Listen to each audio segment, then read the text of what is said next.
Salut les crinqués! Elles sont les premiers personnages animés de l'histoire. Depuis des centaines d'années, elles nous racontent des histoires qui nous font rire, réfléchir et parfois même pleurer. Elles ont traversé les époques et sont autant sur la scène qu'à l'écran.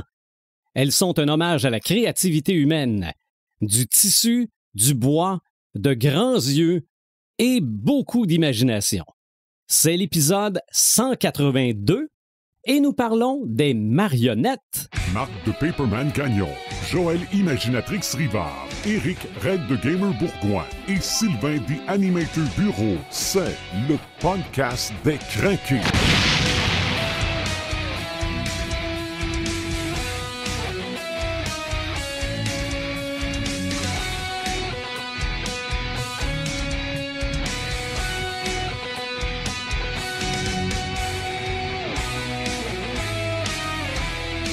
Et non, Red the Gamer n'est pas là aujourd'hui, malgré qu'il pourrait apparaître pendant le podcast, on ne sait jamais. Marc de Paperman Gagnon, salut. Salut. Et Joël Imaginatrix Rivard, hello. Salut. On parle de marionnettes aujourd'hui. Je pense que tout le monde qui recule le plus loin dans ses souvenirs voit au moins une marionnette. Il y a des marionnettes depuis la nuit des temps. Et on va avoir l'occasion sûrement d'en reparler.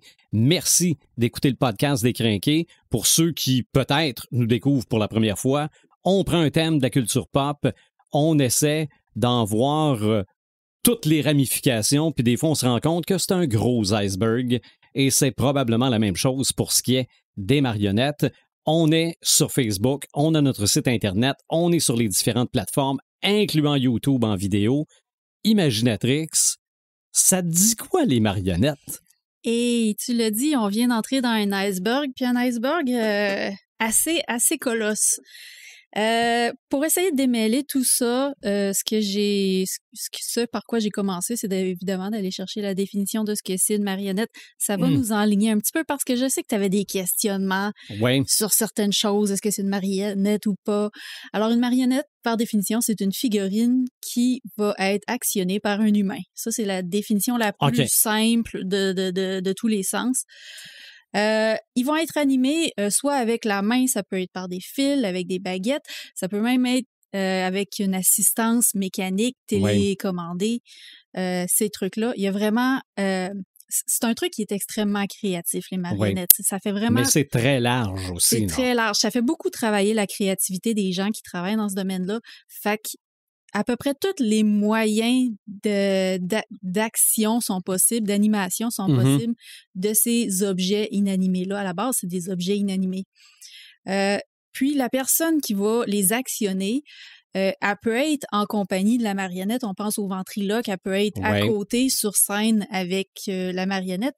Ou plus souvent... c'est elle qui la fait bouger. Mais c'est le ventriloque qui va la faire bouger quand même. Mais le plus souvent, les marionnettistes vont être cachés d'une façon ou d'une autre. La façon qui existe depuis l'aube des temps, depuis l'existence des marionnettes, c'est ce qu'on appelle le Castelet, qui est le fameux théâtre de marionnettes derrière lequel le marionnettiste va se cacher. Sinon, il y a plein d'autres façons de procéder. On peut jouer avec les ombres, on peut faire des décors exprès pour ça. On peut évidemment être au-dessus de la scène, on peut être en dessous de la scène. Il y a vraiment plein de façons là, d'actionner ces objets-là. Est-ce que quand on voit, j'essaie de le décrire, là, mais il y a des gens qui promènent des dinosaures dans les villes, là, qui sont, je pense, en costume noir, mais t'es tellement focusé sur le dinosaure que tu remarques pas l'animateur. Exactement. Donc, ça serait une marionnette. C'est une marionnette géante, en fait. OK. Par défaut, à la base, une marionnette, c'est quelque chose de petit. On parle de figurine, on parle de quelque chose de plus petit. Là, ici, on a des marionnettes géantes. Ils sont vraiment actionnés, tu sais, par des bâtons, par quelqu'un qui va reproduire leurs mouvements. Mais tu te demandais, est-ce que les mascottes sont des marionnettes? Ça va te confondre. J'ai écouté la télésérie Éric sur Netflix. Oui. Le gars fait des marionnettes. Et il crée Éric, qui est en fait, on dit que c'est une marionnette dans ce film-là, mais en fait, c'est quelqu'un qui contrôle la marionnette avec son corps au complet à l'intérieur de la marionnette. Ben, on peut penser aussi au Skeksis dans Dark Crystal. OK. Où les grosses créatures, il y a vraiment un humain qui est autour de ça. C'est ça, ou Big Bird dans Sesame Street. Big Bird, mais il n'y a pas que... Pour le cas d'Eric, je ne sais pas, je ne l'ai pas vu encore, mais dans ces cas-là de Big Bird puis des Skeksis, il y a quand même une manipulation qui est faite au-delà du fait de juste être dans dans le costume, si on veut, puis d'avoir les bras qui font des actions de bras, puis les jambes qui font des actions de jambes. La principale différence, en fait, il y a deux choses qui distinguent les mascottes des marionnettes. Évidemment, c'est la taille. Mais là, ça va te confondre un peu parce que je viens de te dire que les dinosaures dont tu parlais, les marionnettes de rue, c'est comme des marionnettes géantes parce que oui, leurs membres sont actionnés par les marionnettistes. Mais la principale chose de ce que j'ai lu qui différencie une marionnette d'une mascotte, c'est vraiment sa fonction. OK. Les marionnettes vont être utilisées souvent pour raconter une histoire, tandis que les mascottes sont là pour faire de la promotion, pour faire du entertaining, c'est ça. Fait que... Et je pense, puis là, je m'embarque peut-être d'une affaire, de toute façon, prenez ce que je dis avec un grain de sel, là. Les mascottes n'ont pas d'expression de visage. À moins que je me trompe, là. Mais je veux dire, l'expression du visage du bonhomme carnaval ou du Youpi, là, ça change pas pantoute, là. Effectivement. Mais Big Bird, les yeux bougent. Ben, le les bec mascottes bouge. aussi, oui. Les mascottes aussi, les yeux peuvent bouger. Mais je comprends ton idée de la fonction. Oui, c'est ça. Mais il y a vraiment la notion de manipuler les actions, actionner le truc par moyen autre que de juste porter un costume. Parce que là, tu sais, sinon, t'as le costume. Est-ce qu'il y a un cosplayer qui porte un costume? Est-ce que Barney est une marionnette? Non, c'est une mascotte. C'est clairement une mascotte. OK. Parce que la personne est dans le costume, ses bras sont dans les bras, les jambes sont dans les jambes, la tête est dans le bas de la tête. Oui. Mais non, c'est... Il y a une différence au niveau de la manipulation, je te dirais. OK. Comme R2D2 n'est pas une marionnette. Tandis que Yoda en est une. Exactement. Oui. Malgré que R2D2 serait une marionnette s'il y avait des fils. Oui. Oui, s'il y avait des fils, quelque E.T. chose. est une marionnette. Oui. Le nouveau robot dans Star Wars est une marionnette parce qu'il est contrôlé à distance. OK. Donc. Le requin dans Jaws est une marionnette. Oui, tout à fait. Selon moi, oui. Non, moi je voyais ça comme ça. Ben, ce qu'on appelle un animatronique, mais ça, je pourrais y revenir tantôt. Yes. Il y a des gens qui n'aiment pas ça, les shows avec des marionnettes ou les films, les séries avec des marionnettes. Il y a des gens que ça les rend mal à l'aise. Je les comprends. Puis c'est un phénomène qui est tout à fait naturel. En fait, ça c'est lié à ce qu'on appelle la vallée de l'étrange, qui fait en sorte que plus qu'un objet supposément non vivant ou inanimé ressemble à un être humain, plus que ça nous rend mal à l'aise. OK. Fait que c'est vraiment quelque chose qui est en dedans nous, qu'on n'aime pas ça, qu'on peut interpréter comme une menace. Fait qu'on va le vivre, par exemple, avec les robots, avec les poupées, avec les marionnettes aussi. Fait que c'est pour ça qu'il y a des gens qui sont juste pas capables. Puis on est tous à un niveau différent par rapport à ça. Il y en a qui vont avoir une meilleure tolérance, il y en a d'autres qui vont avoir une moins bonne tolérance. Fait que c'est un phénomène qui est tout à fait naturel. Plus que la marionnette va être réaliste, plus qu'elle va ressembler à un humain, plus qu'on va être mal à l'aise par rapport à ça. Tandis que si on a une marionnette comme Elmo, qui est rouge, qui est toute pleine de fourrure, ça, on est plus à l'aise, ça a plus l'air d'une peluche, d'un toutou. Ouais. Ça peut aussi venir d'un traumatisme d'enfance par rapport à certains imaginaires de cinéastes qui ont utilisé les marionnettes à des fins horrifiques. OK. On se rappelle tous de la marionnette maléfique dans Poltergeist, par exemple. Il y avait une marionnette dans Poltergeist. Je me rappelle juste du clown, puis je suis en train de me dire... Le clown, c'est une marionnette. Ouais. OK.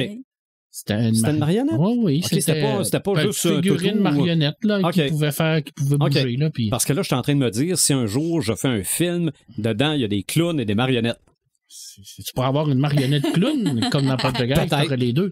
Mais honnêtement, tu regardes Guignol. la marionnette en France. Comment pas avoir peur de Guignol? Je veux dire, c'est déjà de base horrible. Mais Guignol, c'est pas.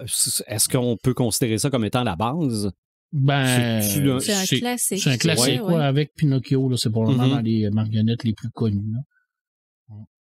Mais la différence de Guignol, c'est qu'il y avait une main à l'intérieur. Oui. Tandis que Pinocchio, c'est une marionnette avec des fils. Avec des fils, oui. Ouais. Mais c'est vrai que Guignol, il y avait le visage très élancé, le sourire très grand. Oui, c'est vrai que ça pouvait faire peur. Puis il y avait son petit bâton aussi. Hein, on se rappelle de certains sketchs humoristiques où ce que Guignol donne des oui, absolument. À des mains avec son bâton. Là. C'était assez comique. Oui. Mais c'est tout qu'un univers pareil, les marionnettes. C'est quelque chose... c'est un iceberg littéralement. Quand on voit un spectacle, un show ou un film de marionnettes, quoi que ce soit, on s'imagine pas le travail qui est derrière ça. Parce que dans un monde où le CGI puis la IA sont de plus en plus employés en animation, les gens qui vont décider de choisir de travailler avec des marionnettes, c'est des passionnés, en fait. C'est des gens qui vont aimer le côté plus traditionnel, artisanal de la chose. Oui. Un show de marionnettes, c'est le travail de plusieurs artistes. Fait que ça va aller de la conception de la marionnette jusqu'à son design, à sa fabrication. Tu vas avoir des moulistes qui vont travailler là-dessus, des électros qui vont faire les animatronics, l'électronique et tout, des couturiers, couturières qui vont faire les costumes, des peintres qui vont venir rajouter des effets très réalistes par-dessus tout ça. Puis, je parle même pas des décors qui vont être ajoutés quand il y a des décors. Là. Fait que c'est un truc que tu n'as pas le choix d'être vraiment passionné de faire. Le métier de marionnettiste, c'est un métier qui demande beaucoup de motricité fine, de coordination. Il faut vraiment, quand tu travailles avec ta main ou avec tes deux mains, pour être capable de transmettre une émotion, une expression. C'est énormément de pratique puis de développement à faire là, avec ta motricité. Faut que tu comprennes les mouvements, puis il faut que tu sois capable de les transmettre de ta main à la marionnette. C'est quelque chose d'assez touché. Évidemment, je vous disais, ça demande beaucoup de créativité aussi pour être capable de faire bouger ça, de voir comment que ça peut paraître réel le plus possible. Oui. Et ça prend un bon jeu d'acteur, évidemment. Ça prend des bases en théâtre, de comprendre la mise en scène, le sketch, le jeu exactement. Ben, ceux qui font des marionnettes à main voient jamais le public. Non. C'est vrai. Effectivement. Puis, ils ont une très bonne endurance physique aussi, on va se le dire. Là. Surtout ceux qui travaillent en dessous de la scène. Toujours la main dans les airs. Toujours la main dans les airs, exactement. Des fois, les marionnettes peuvent être hyper lourdes aussi, peuvent être très imposantes. Dans le show de Dark Crystal, justement, dans la série, il disait que des fois, il faisait des takes de 5 minutes avec la main dans les airs, avec la grosse marionnette sur la main. Mais quand c'est un spectacle live, le marionnettiste, il peut passer des dizaines de minutes avec sa main dans les airs, avec le poids, tout ça. Fait que c'est un métier qui est quand même assez demandant, mais ce qui ressort de tout ça, c'est vraiment un métier qui demande de la passion parce que, comme tu le dis, c'est un métier qui se fait dans l'ombre. On n'en parle pas des marionnettistes. T'sais, on voit un film, on va parler des acteurs, un film d'animation, on va parler des voix qui ont fait les personnages. Mais les marionnettistes, on n'en parle à peu près jamais. Ouais. On les voit pas. À moins d'être l'éléphant dans la pièce. À moins d'être Jim Henson ou Frank Oz, qui sont comme les deux plus connus. Frank Oz, qui était celui qui faisait Yoda, entre autres, qui a travaillé aussi avec Jim Henson sur plusieurs productions. Jim Henson, c'est Mopettes. Les Mopettes, c'est Dark Crystal, c'est Le Labyrinthe, Sesame Street. C'est Fraggle Rock.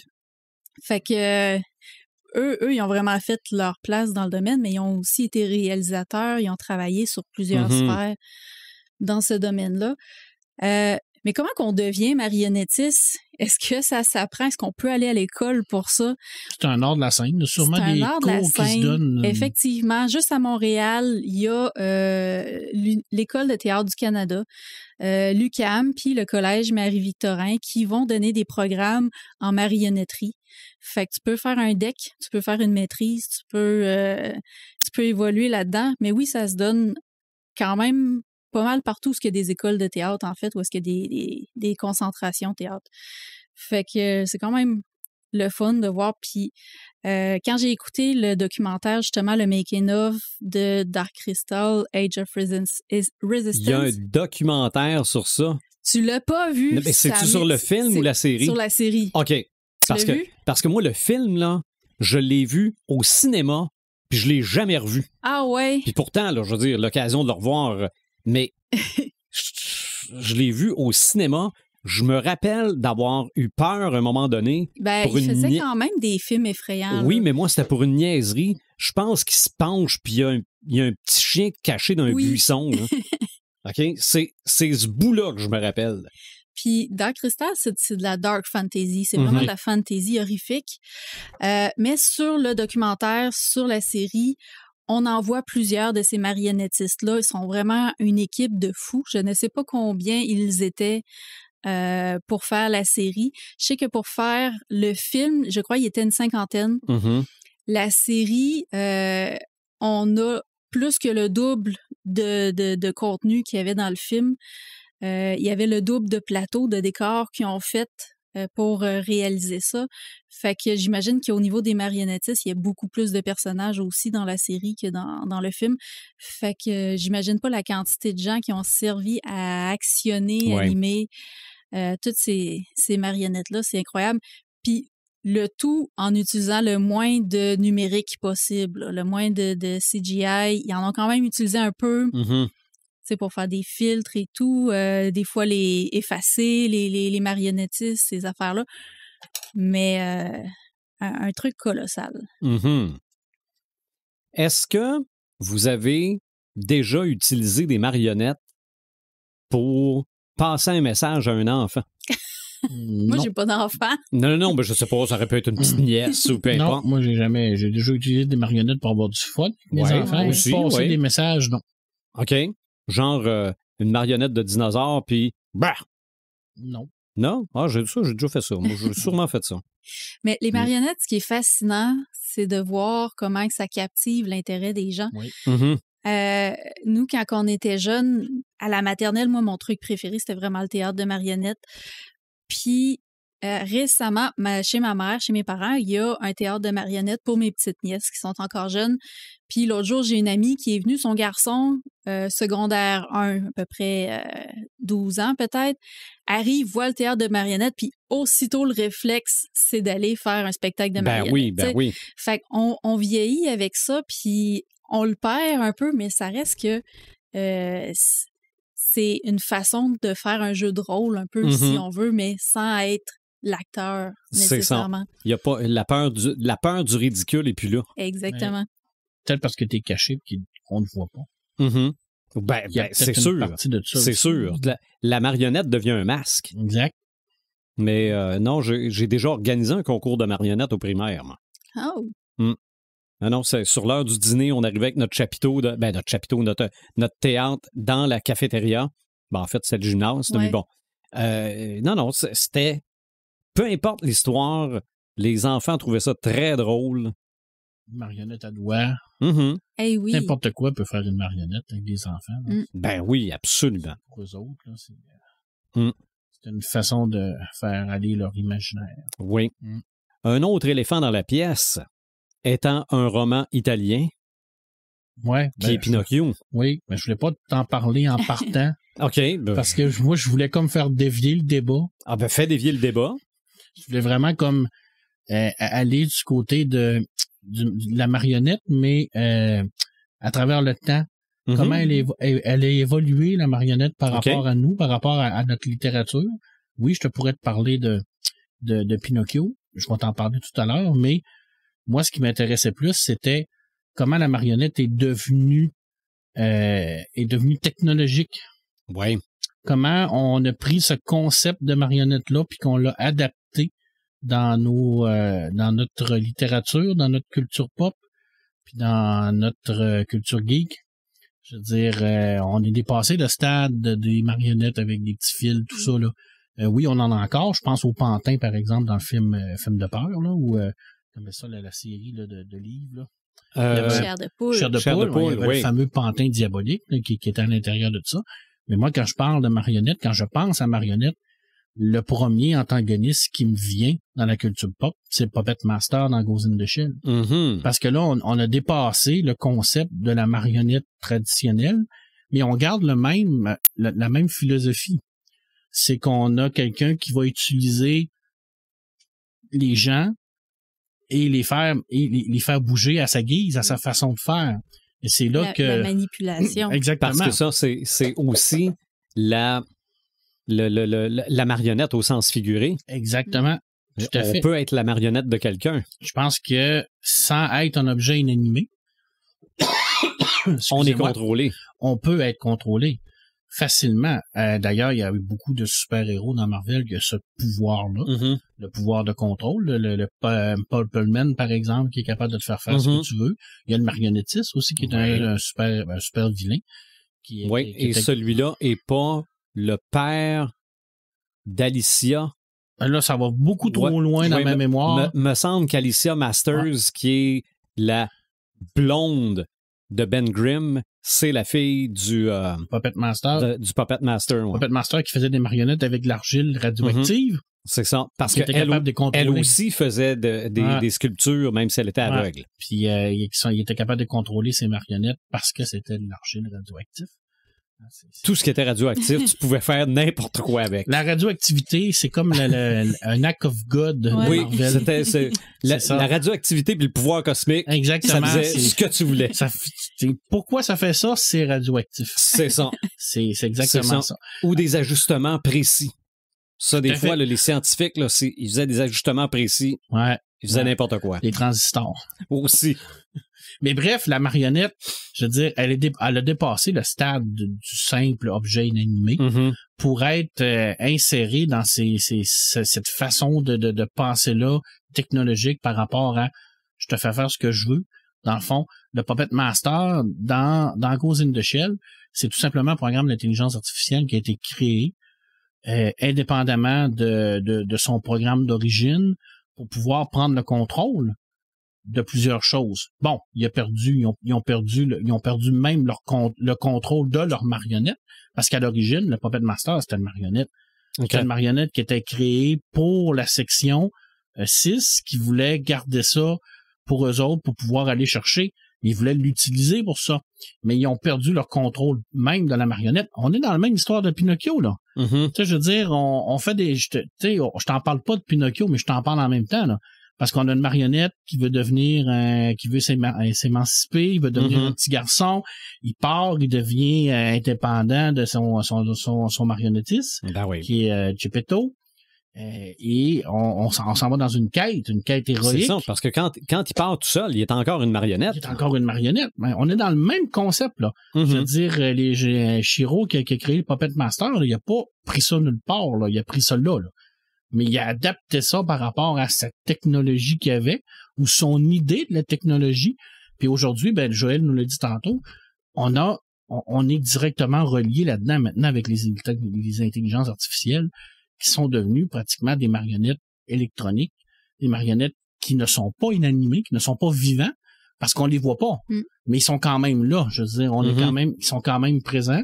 Puis ça, c'est intéressant de voir à quel point le concept de la marionnette a évolué dans le temps, puis qu'on est passé de la petite le petit truc en bois à des trucs hautement technologiques comme aujourd'hui. Puis le concept de Pinocchio de vouloir devenir un homme, un petit garçon, avec la fée bleue, ce concept-là, on le retrouve dans pratiquement tous les romans de science-fiction qui vont nous parler d'intelligence artificielle. Parce que le but ultime de l'intelligence artificielle, c'est de se rapprocher le plus possible de l'homme. La marionnette ne veut pas être contrôlée, veut devenir elle-même quelqu'un qui va penser et agir par elle-même. C'est ce que Pinocchio veut, dans le fond. Puis c'est ce qui va arriver. Ben, c'est ça. Je veux dire, c'est le concept même qu'on reprend depuis des centaines d'années. C'était en 1800. J'avais mis une note. Ça fait longtemps.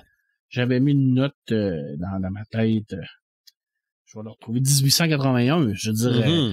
Et là, on peut reculer avant parce qu'il y avait des marionnettes à l'époque du Moyen-Âge, puis bien avant ça. Mais le concept de Pinocchio qui veut s'émanciper, devenir un petit garçon, je pense que l'auteur de Pinocchio a vraiment mis un doigt sur un concept universel et intemporel qui est repris depuis des centaines d'années.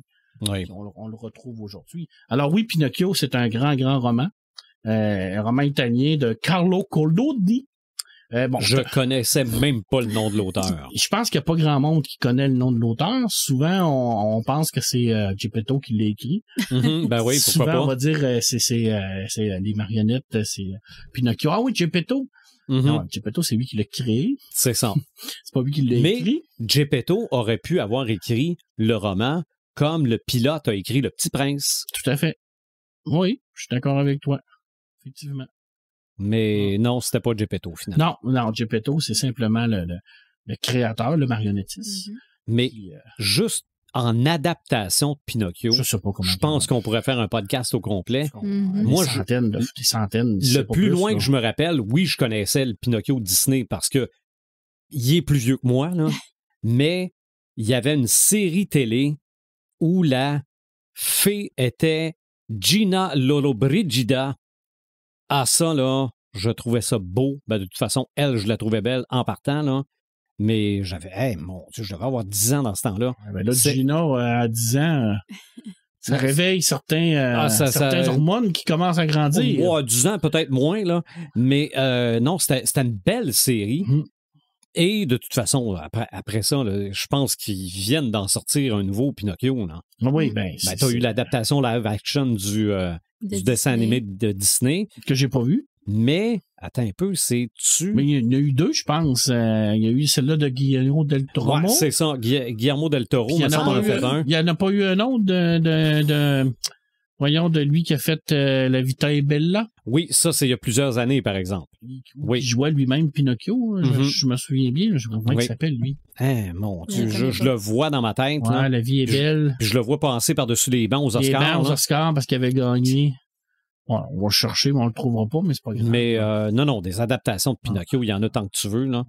Puis des sérieuses et des moins sérieuses, là, avec le nez qui allonge quand il ment. D'ailleurs, ça, le nez qui t'allonge quand tu fais des mensonges, c'est rendu le langage populaire. Hein. Ben oui. C'est ça, dis pas de menterie, le nez va t'allonger. Dis pas de menterie, le nez va t'allonger, tout à fait. Je veux dire, c'est devenu... Il y a peut-être même du monde qui savent même pas que ça vient de Pinocchio. Sûrement. Il y a des gens qui savent pas que ça vient de Pinocchio. C'est sûr et certain, mais c'est vrai que pratiquement tout le monde a déjà dit ça une fois. Là. T'sais.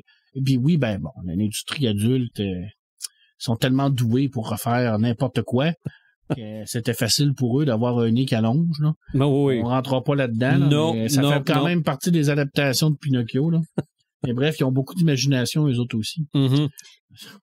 Ah, il y a une adaptation d'Édouard aux mains d'argent aussi. Mais ça, je veux pas le savoir. Non, ça on n'en parlera pas. Exactement. Mais Édouard aux mains d'argent, d'ailleurs, à la base, c'est une marionnette. Oui. On peut-tu considérer ça comme une marionnette? Et je m'en rappelle. Parce que c'est une création d'un inventeur. Ouais, mais le monstre de Frankenstein deviendra une marionnette. Ouais, c'est plus Frankenstein. Ouais, peut-être Frankenstein plus. Oui. Mais Frankenstein n'est pas inanimé. Par contre, il va être porté à être manipulé. Tu sais, je veux dire, mais ça, je vais t'en parler aussi, la manipulation. Frankenstein est doté d'une volonté propre. Tout à fait. Exactement. On parle du monstre de Frankenstein. Oui, mais Édouard aux mains d'argent aussi. Oui, c'est ça. Fait que c'est ce qui en ferait pas des marionnettes, selon moi. Effectivement. Maintenant, je te parle du concept de marionnette, qui est dans le fond, de prendre le contrôle de quelqu'un et de faire ce que tu veux à quelqu'un. Ça, je pense que dans l'histoire, que ce soit très, très ancienne ou récente, je veux dire, les marionnettes, on en voit partout. Je veux dire, on est tous même un peu marionnettes sans le vouloir, là.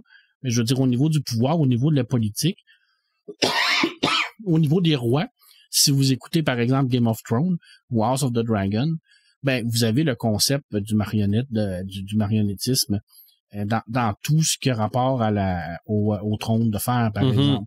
Parce que majoritairement, les gens qui sont mis sur le trône, et ça, c'est pas seulement dans la fiction, c'est vraiment dans la réalité, sont ce qu'on appelle des marionnettes.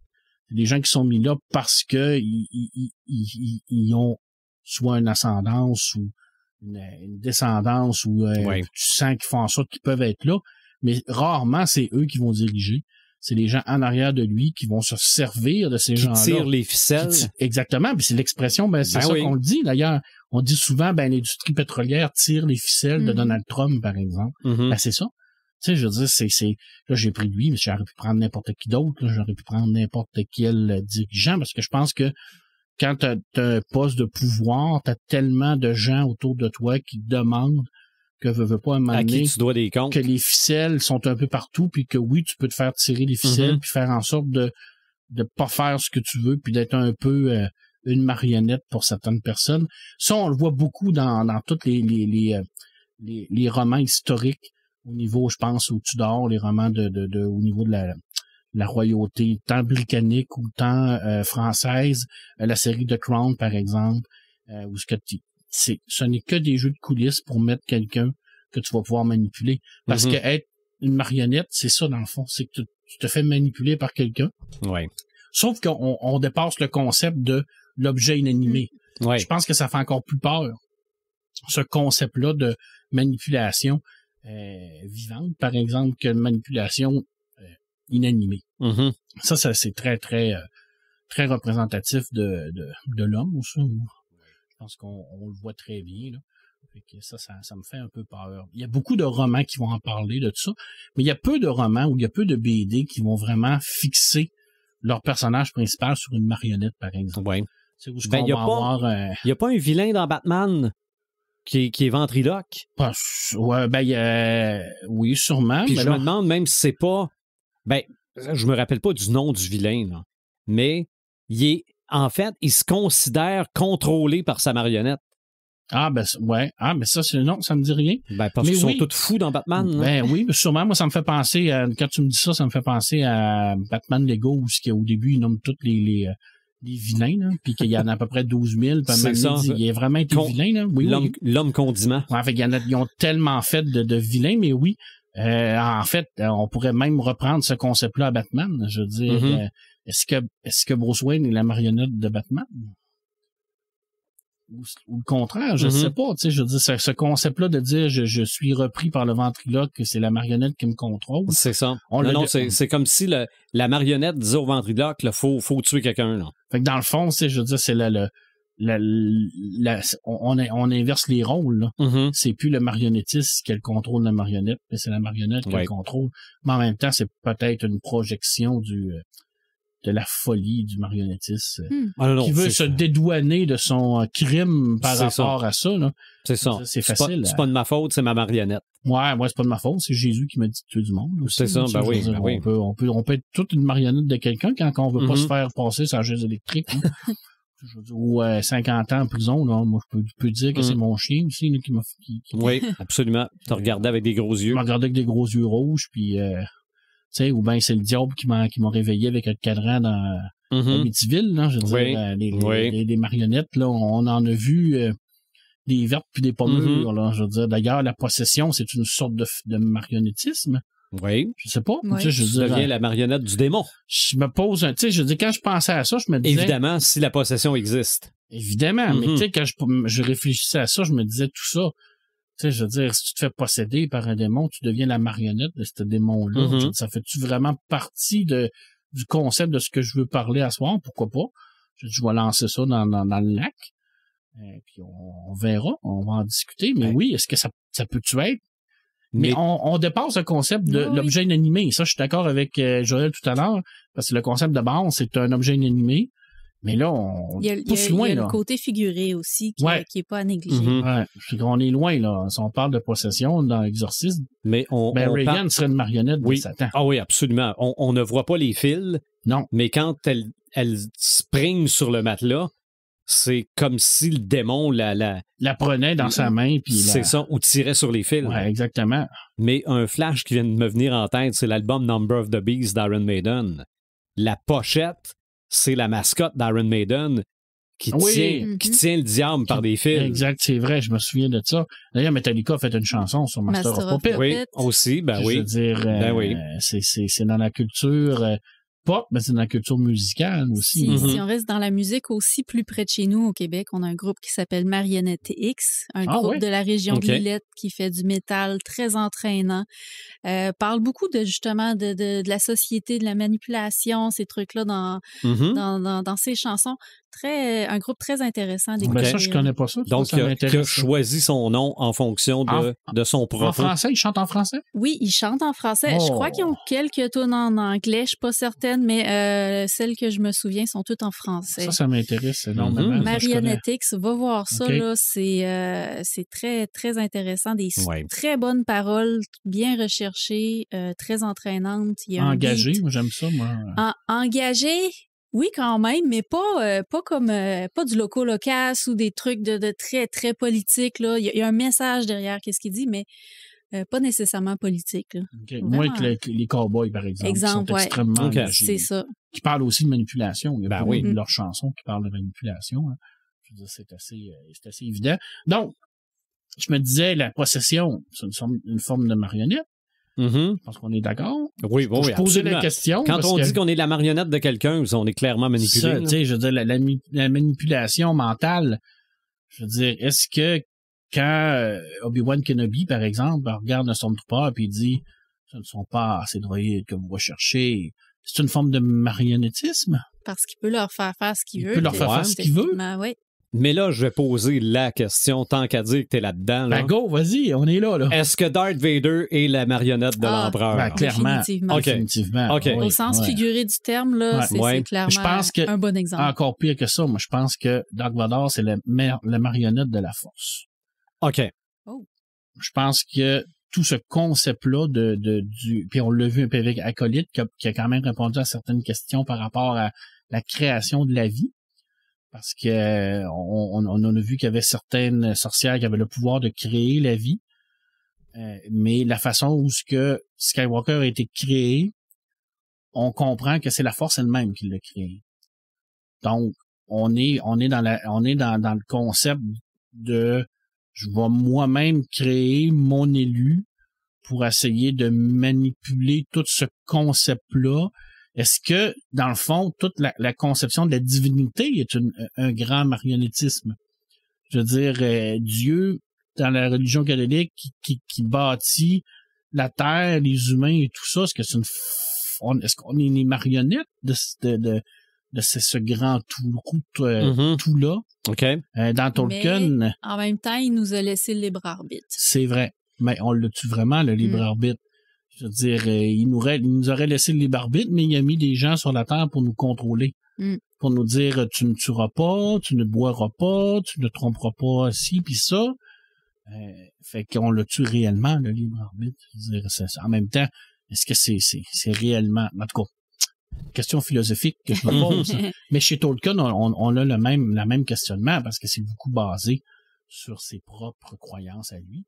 Je veux dire, quand Eru va créer Arda, va créer tout ça, il va mettre les elfes sur la planète puis qu'il va leur dire, ben vous allez être là en attendant l'arrivée des hommes. Est-ce qu'on est toutes marionnettes dans cette grande musique-là? Ou est-ce on arrive à une finalité qu'on connaît pas? Je veux dire, mais on a le libre arbitre. C'est vrai qu'on n'est pas directement, on est influencé, mais on n'est jamais obligé. Tandis que la marionnette, ou le pouvoir de te contrôler va te le faire. Les gens peuvent être les marionnettes de la religion sans pour autant être les marionnettes d'un dieu. Exactement. Tu sais, Andy, sais-tu, voyons, le réalisateur américain qui a fait les petites lunettes, là. Hey, tu m'en poses une bonne là. En tout cas, il disait que lui, il avait pas peur de Dieu, il avait peur de son fan club. OK. Peut-être que le fan club, dans le fond, est plus marionnette que d'autres choses. Mais bref, oui, c'est une très bonne interrogation. je te dis, ce concept-là, moi, m'a beaucoup allumé parce que il y avait plein d'affaires qui me popaient dans ma tête, puis je me disais, hey, Pinocchio, c'est super cool, là. Puis, tu sais, je dis, c'est comme hyper classique, là. Mais je veux dire, tout le concept d'une intelligence artificielle, des robots qui veulent s'émanciper, tout le travail d'Asimov sur ça, Carbone et Silicium, la BD aussi, ces deux intelligences artificielles-là qui partent chacun de leur côté pour essayer de découvrir l'humanité. C'est à la base des marionnettes. C'est à la base des créations de l'homme pour que l'homme devrait contrôler. Que l'homme devrait contrôler, mais ils partent chacun de leur côté et puis ils deviennent eux-mêmes totalement indépendants. Mais c'est ce concept-là aussi qui m'intrigue beaucoup dans ce côté de marionnette-là. Mm-hmm. Je veux dire, non, c'est un iceberg. Ah, ça oui. C'est un gros iceberg. Puis en plus, j'écoute House of the Dragon, là, puis je vois toute la manipulation là-dedans, puis je me dis, tabarouette, c'est vraiment, on pourrait faire plusieurs niveaux. Ça m'intrigue énormément, tout ce concept-là, où est-ce que ça pourrait aller. Puis je me demande à quel point tous ces auteurs-là ont pas été influencés, peut-être directement ou indirectement, par toutes ces histoires-là de marionnettes. Mm-hmm. Je veux dire, c'est clair que Shiro, quand il a fait de Puppet Master, il y avait Pinocchio en tête. Ou s'il l'avait pas parce qu'il l'avait pas lu, ça se peut aussi. Parce que je veux dire, je dis, c'est un japonais, peut-être que ça n'a pas sorti, mais je veux dire, c'est pas surprenant non plus que deux personnes aient eu la même idée parce que c'est un concept tellement fort, tellement important, tellement intelligent, tellement universel, ce concept de marionnette-là que je veux dire, c'est fort. Oui. Ben moi, si... Est-ce que ton personnage principal dans ton dernier roman est pas un peu marionnette de son destin? Mm-hmm. Je me posais la question aussi. Mm-hmm. Je veux dire... Ça revient à se demander si on est... si on a une influence sur notre destin. Si on est maître de notre destin. Oui, parce que... Ben, si on n'est pas maître de notre destin, on est marionnette. Ben, c'est ça. Mm-hmm. Parce que il y a libre arbitre parce qu'il aurait pu décider de pas réaliser ou non sa vision, mais veut pas, il y avait une sorte de manipulation par cette entité-là qui a envoyé cette idée-là de je vais te dire quoi faire. Est-ce que ça fait de lui, malgré le fait qu'il soit vivant puis qu'il soit complètement libre de ses actions, une sorte de marionnette? Je sais pas, peut-être qu'indirectement, il y a un petit côté de ça qui est venu dans ton texte sans peut-être même y penser. Mm. Je veux dire, tu vois, quand je te dis que j'ai beaucoup réfléchi... C'est philosophique. Ben, écoute, je fais rien depuis 4 semaines, donc je réfléchis, puis je réfléchis. Des fois, ça aide de réfléchir. Ben oui.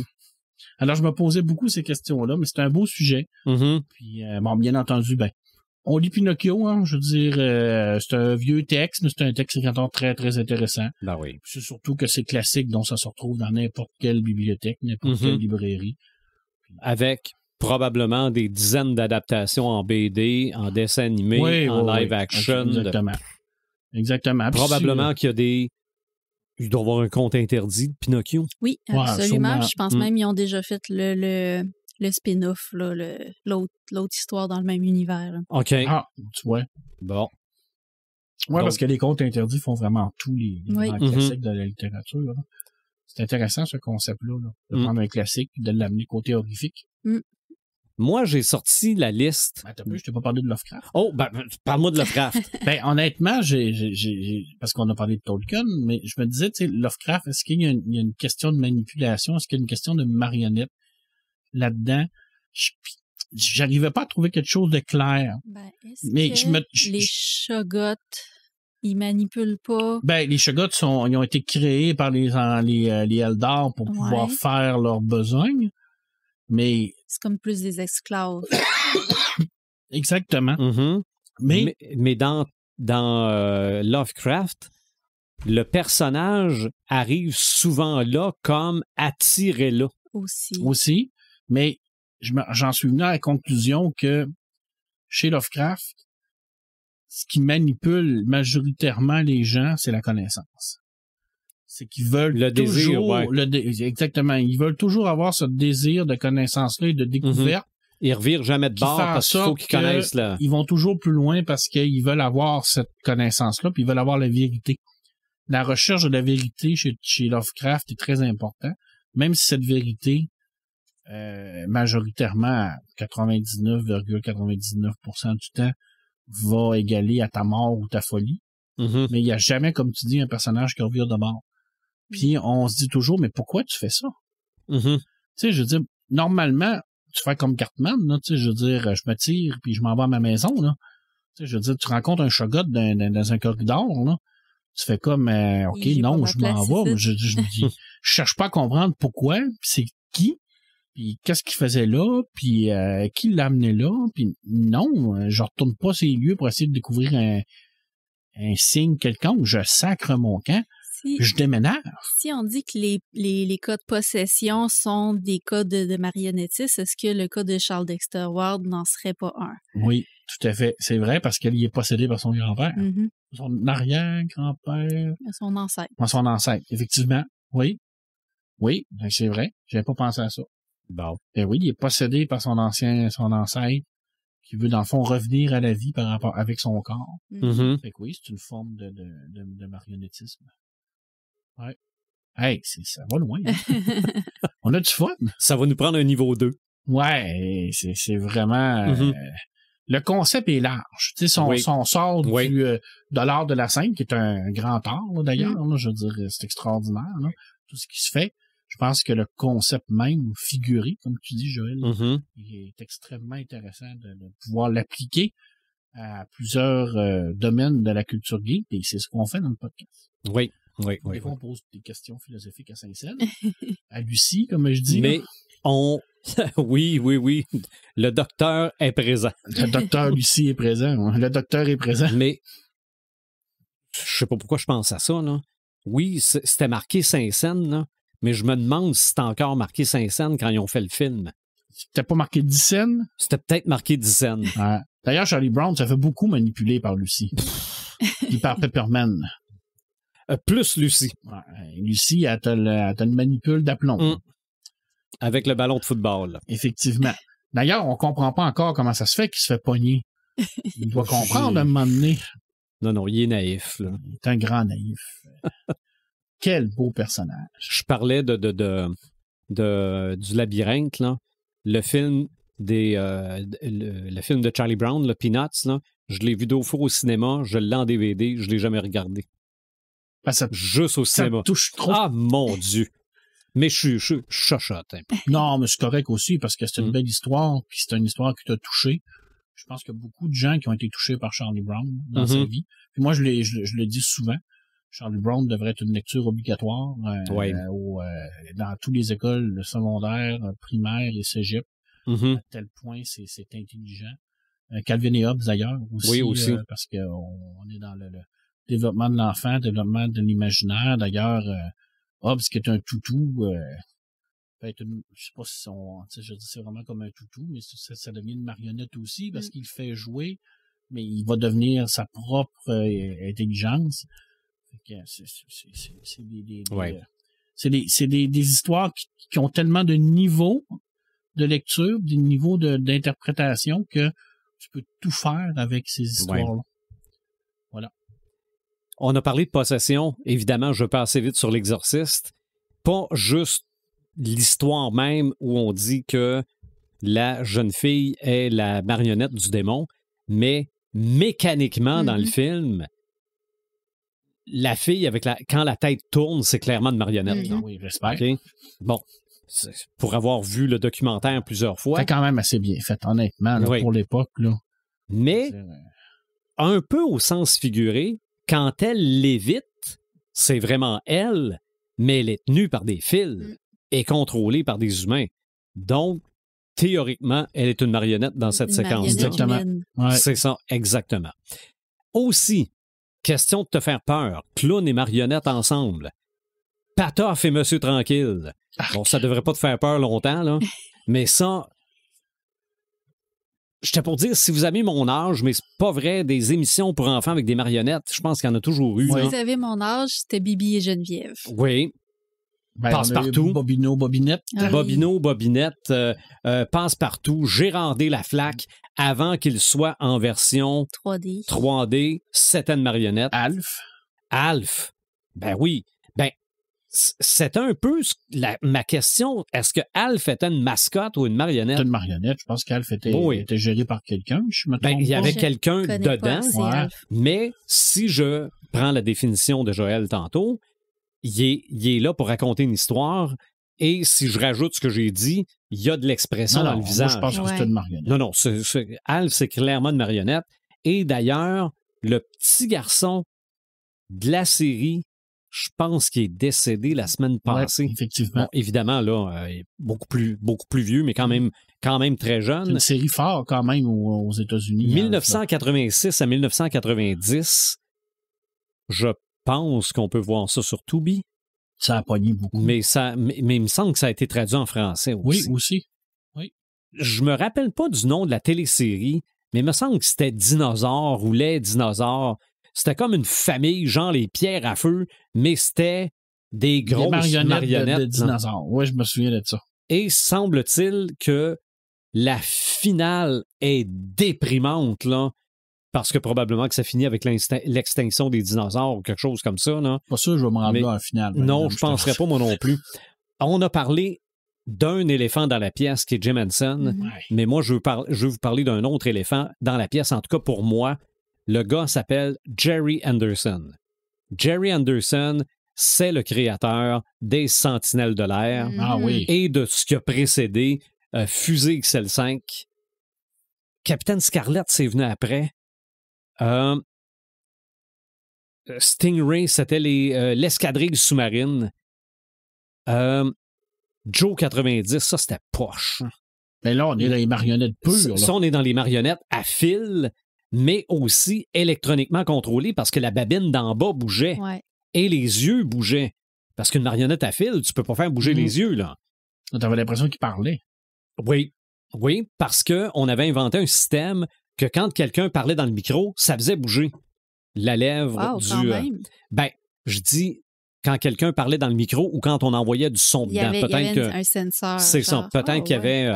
mais ça, j'ai vu le documentaire sur ces marionnettes-là et on a inventé plein d'affaires pour les explosions.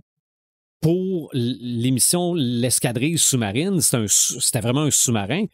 Comment tu filmes des marionnettes dans l'eau? On remplissait un aquarium et on filmait à travers l'aquarium.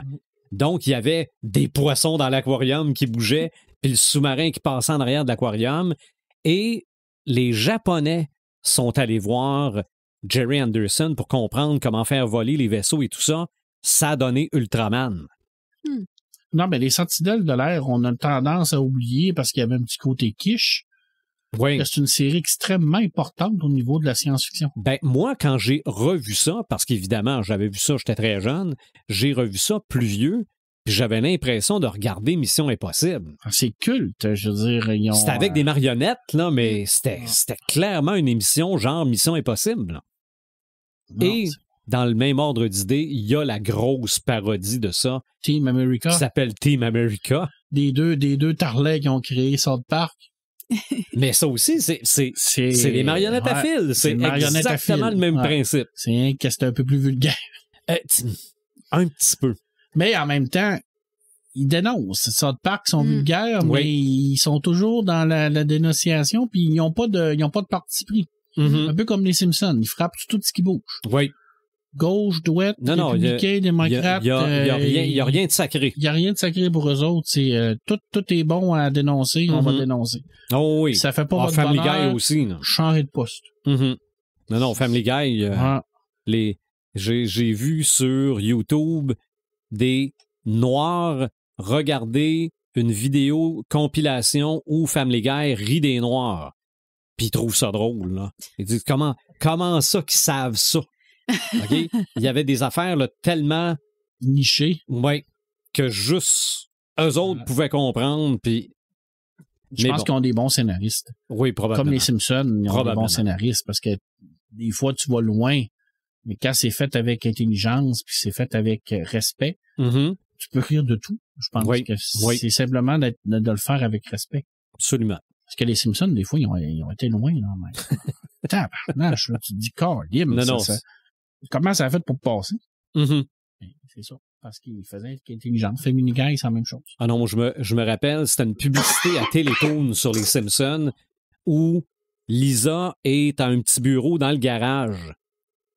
Puis elle pleure. Puis Homer qui dit « Ah, moi, voir un enfant pleurer, ferme la porte du garage. » Non, c'est épouvantable. Ça n'a pas de bon sens. Dans les films, on a parlé de Labyrinthe. Non, pas de Labyrinthe, mais du Dark Crystal, mais il y a aussi Labyrinthe. Quel film extraordinaire. Qui a été fait, je crois, après Dark Crystal. Dark Crystal. Ouais. Ben, c'est encore Jim Henson et Frank Oz. Mais la musique. David Bowie, la musique, les décors, tout est beau dans ce film-là. C'est t'as l'impression d'être dans une espèce de rêve tout le long. Oui, effectivement. C'est Jennifer Connelly qui commençait sa carrière, qui est extraordinaire dans ce film-là. David Bowie qui est toujours à son maximum. Là. Je pense que c'est un rôle qui était pratiquement fait pour lui. La façon qu'il l'a joué, puis qu'il a les chansons, puis tout quel magnifique film. Je veux dire, tu le réécoutes, puis t'as pas l'impression que ça a été sorti là combien d'années? Hey, bonne question. 40, ça fait longtemps, là. 40 ans. Hey, puis tu regardes ça, puis tu te dis, mais comment ils ont fait pour faire ça? Tu sais, aujourd'hui, Jim Henson. Je suis pas sûr qu'aujourd'hui, sans ordinateur, les gens seraient capables de faire ça.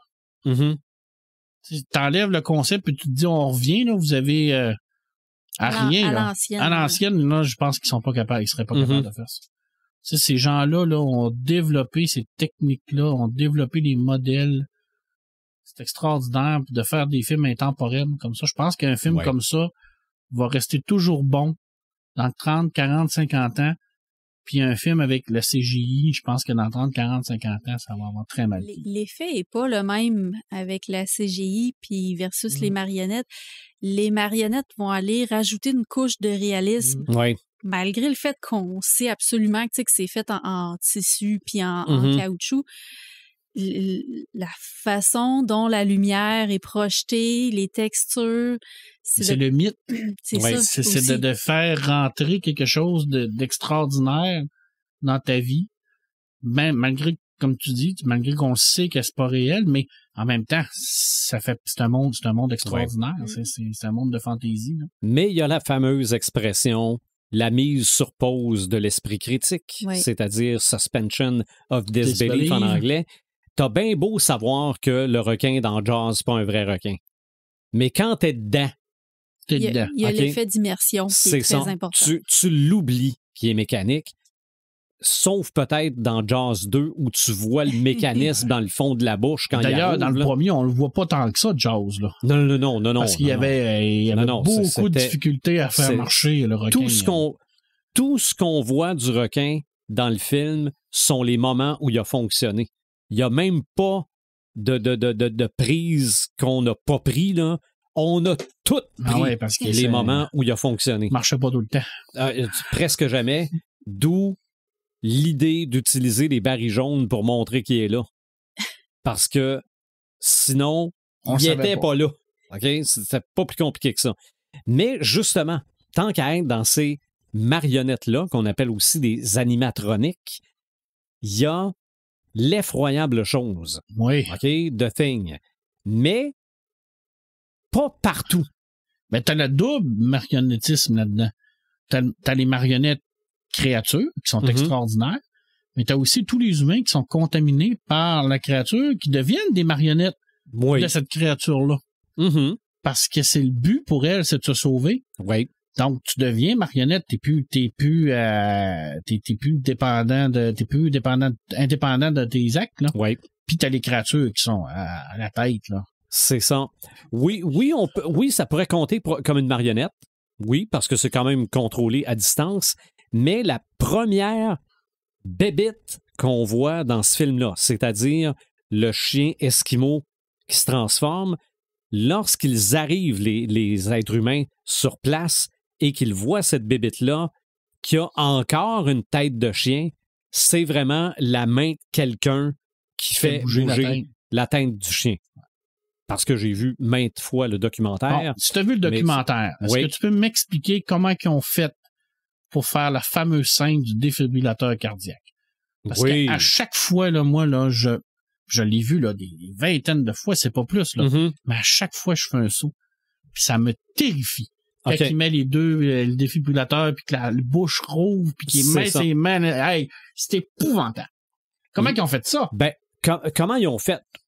Bon, évidemment, là, c'est un corps tout fait, puis la peau est probablement tellement tendue que c'est comme de la balloune, là. Passe ses mains à travers, mais c'est que celui qui passe ses mains à travers est un acteur sans bras. OK? On a trouvé un manchot auquel on a ajouté des faux bras. Donc, sa mort, les bras sont faits avec du jello ou peu importe, là. Et on lui a mis... Puis quand tu le vois, ça passe vite, là, la photocopie du visage de l'acteur. OK? Il y a vraiment là, comme une feuille d'en face, là.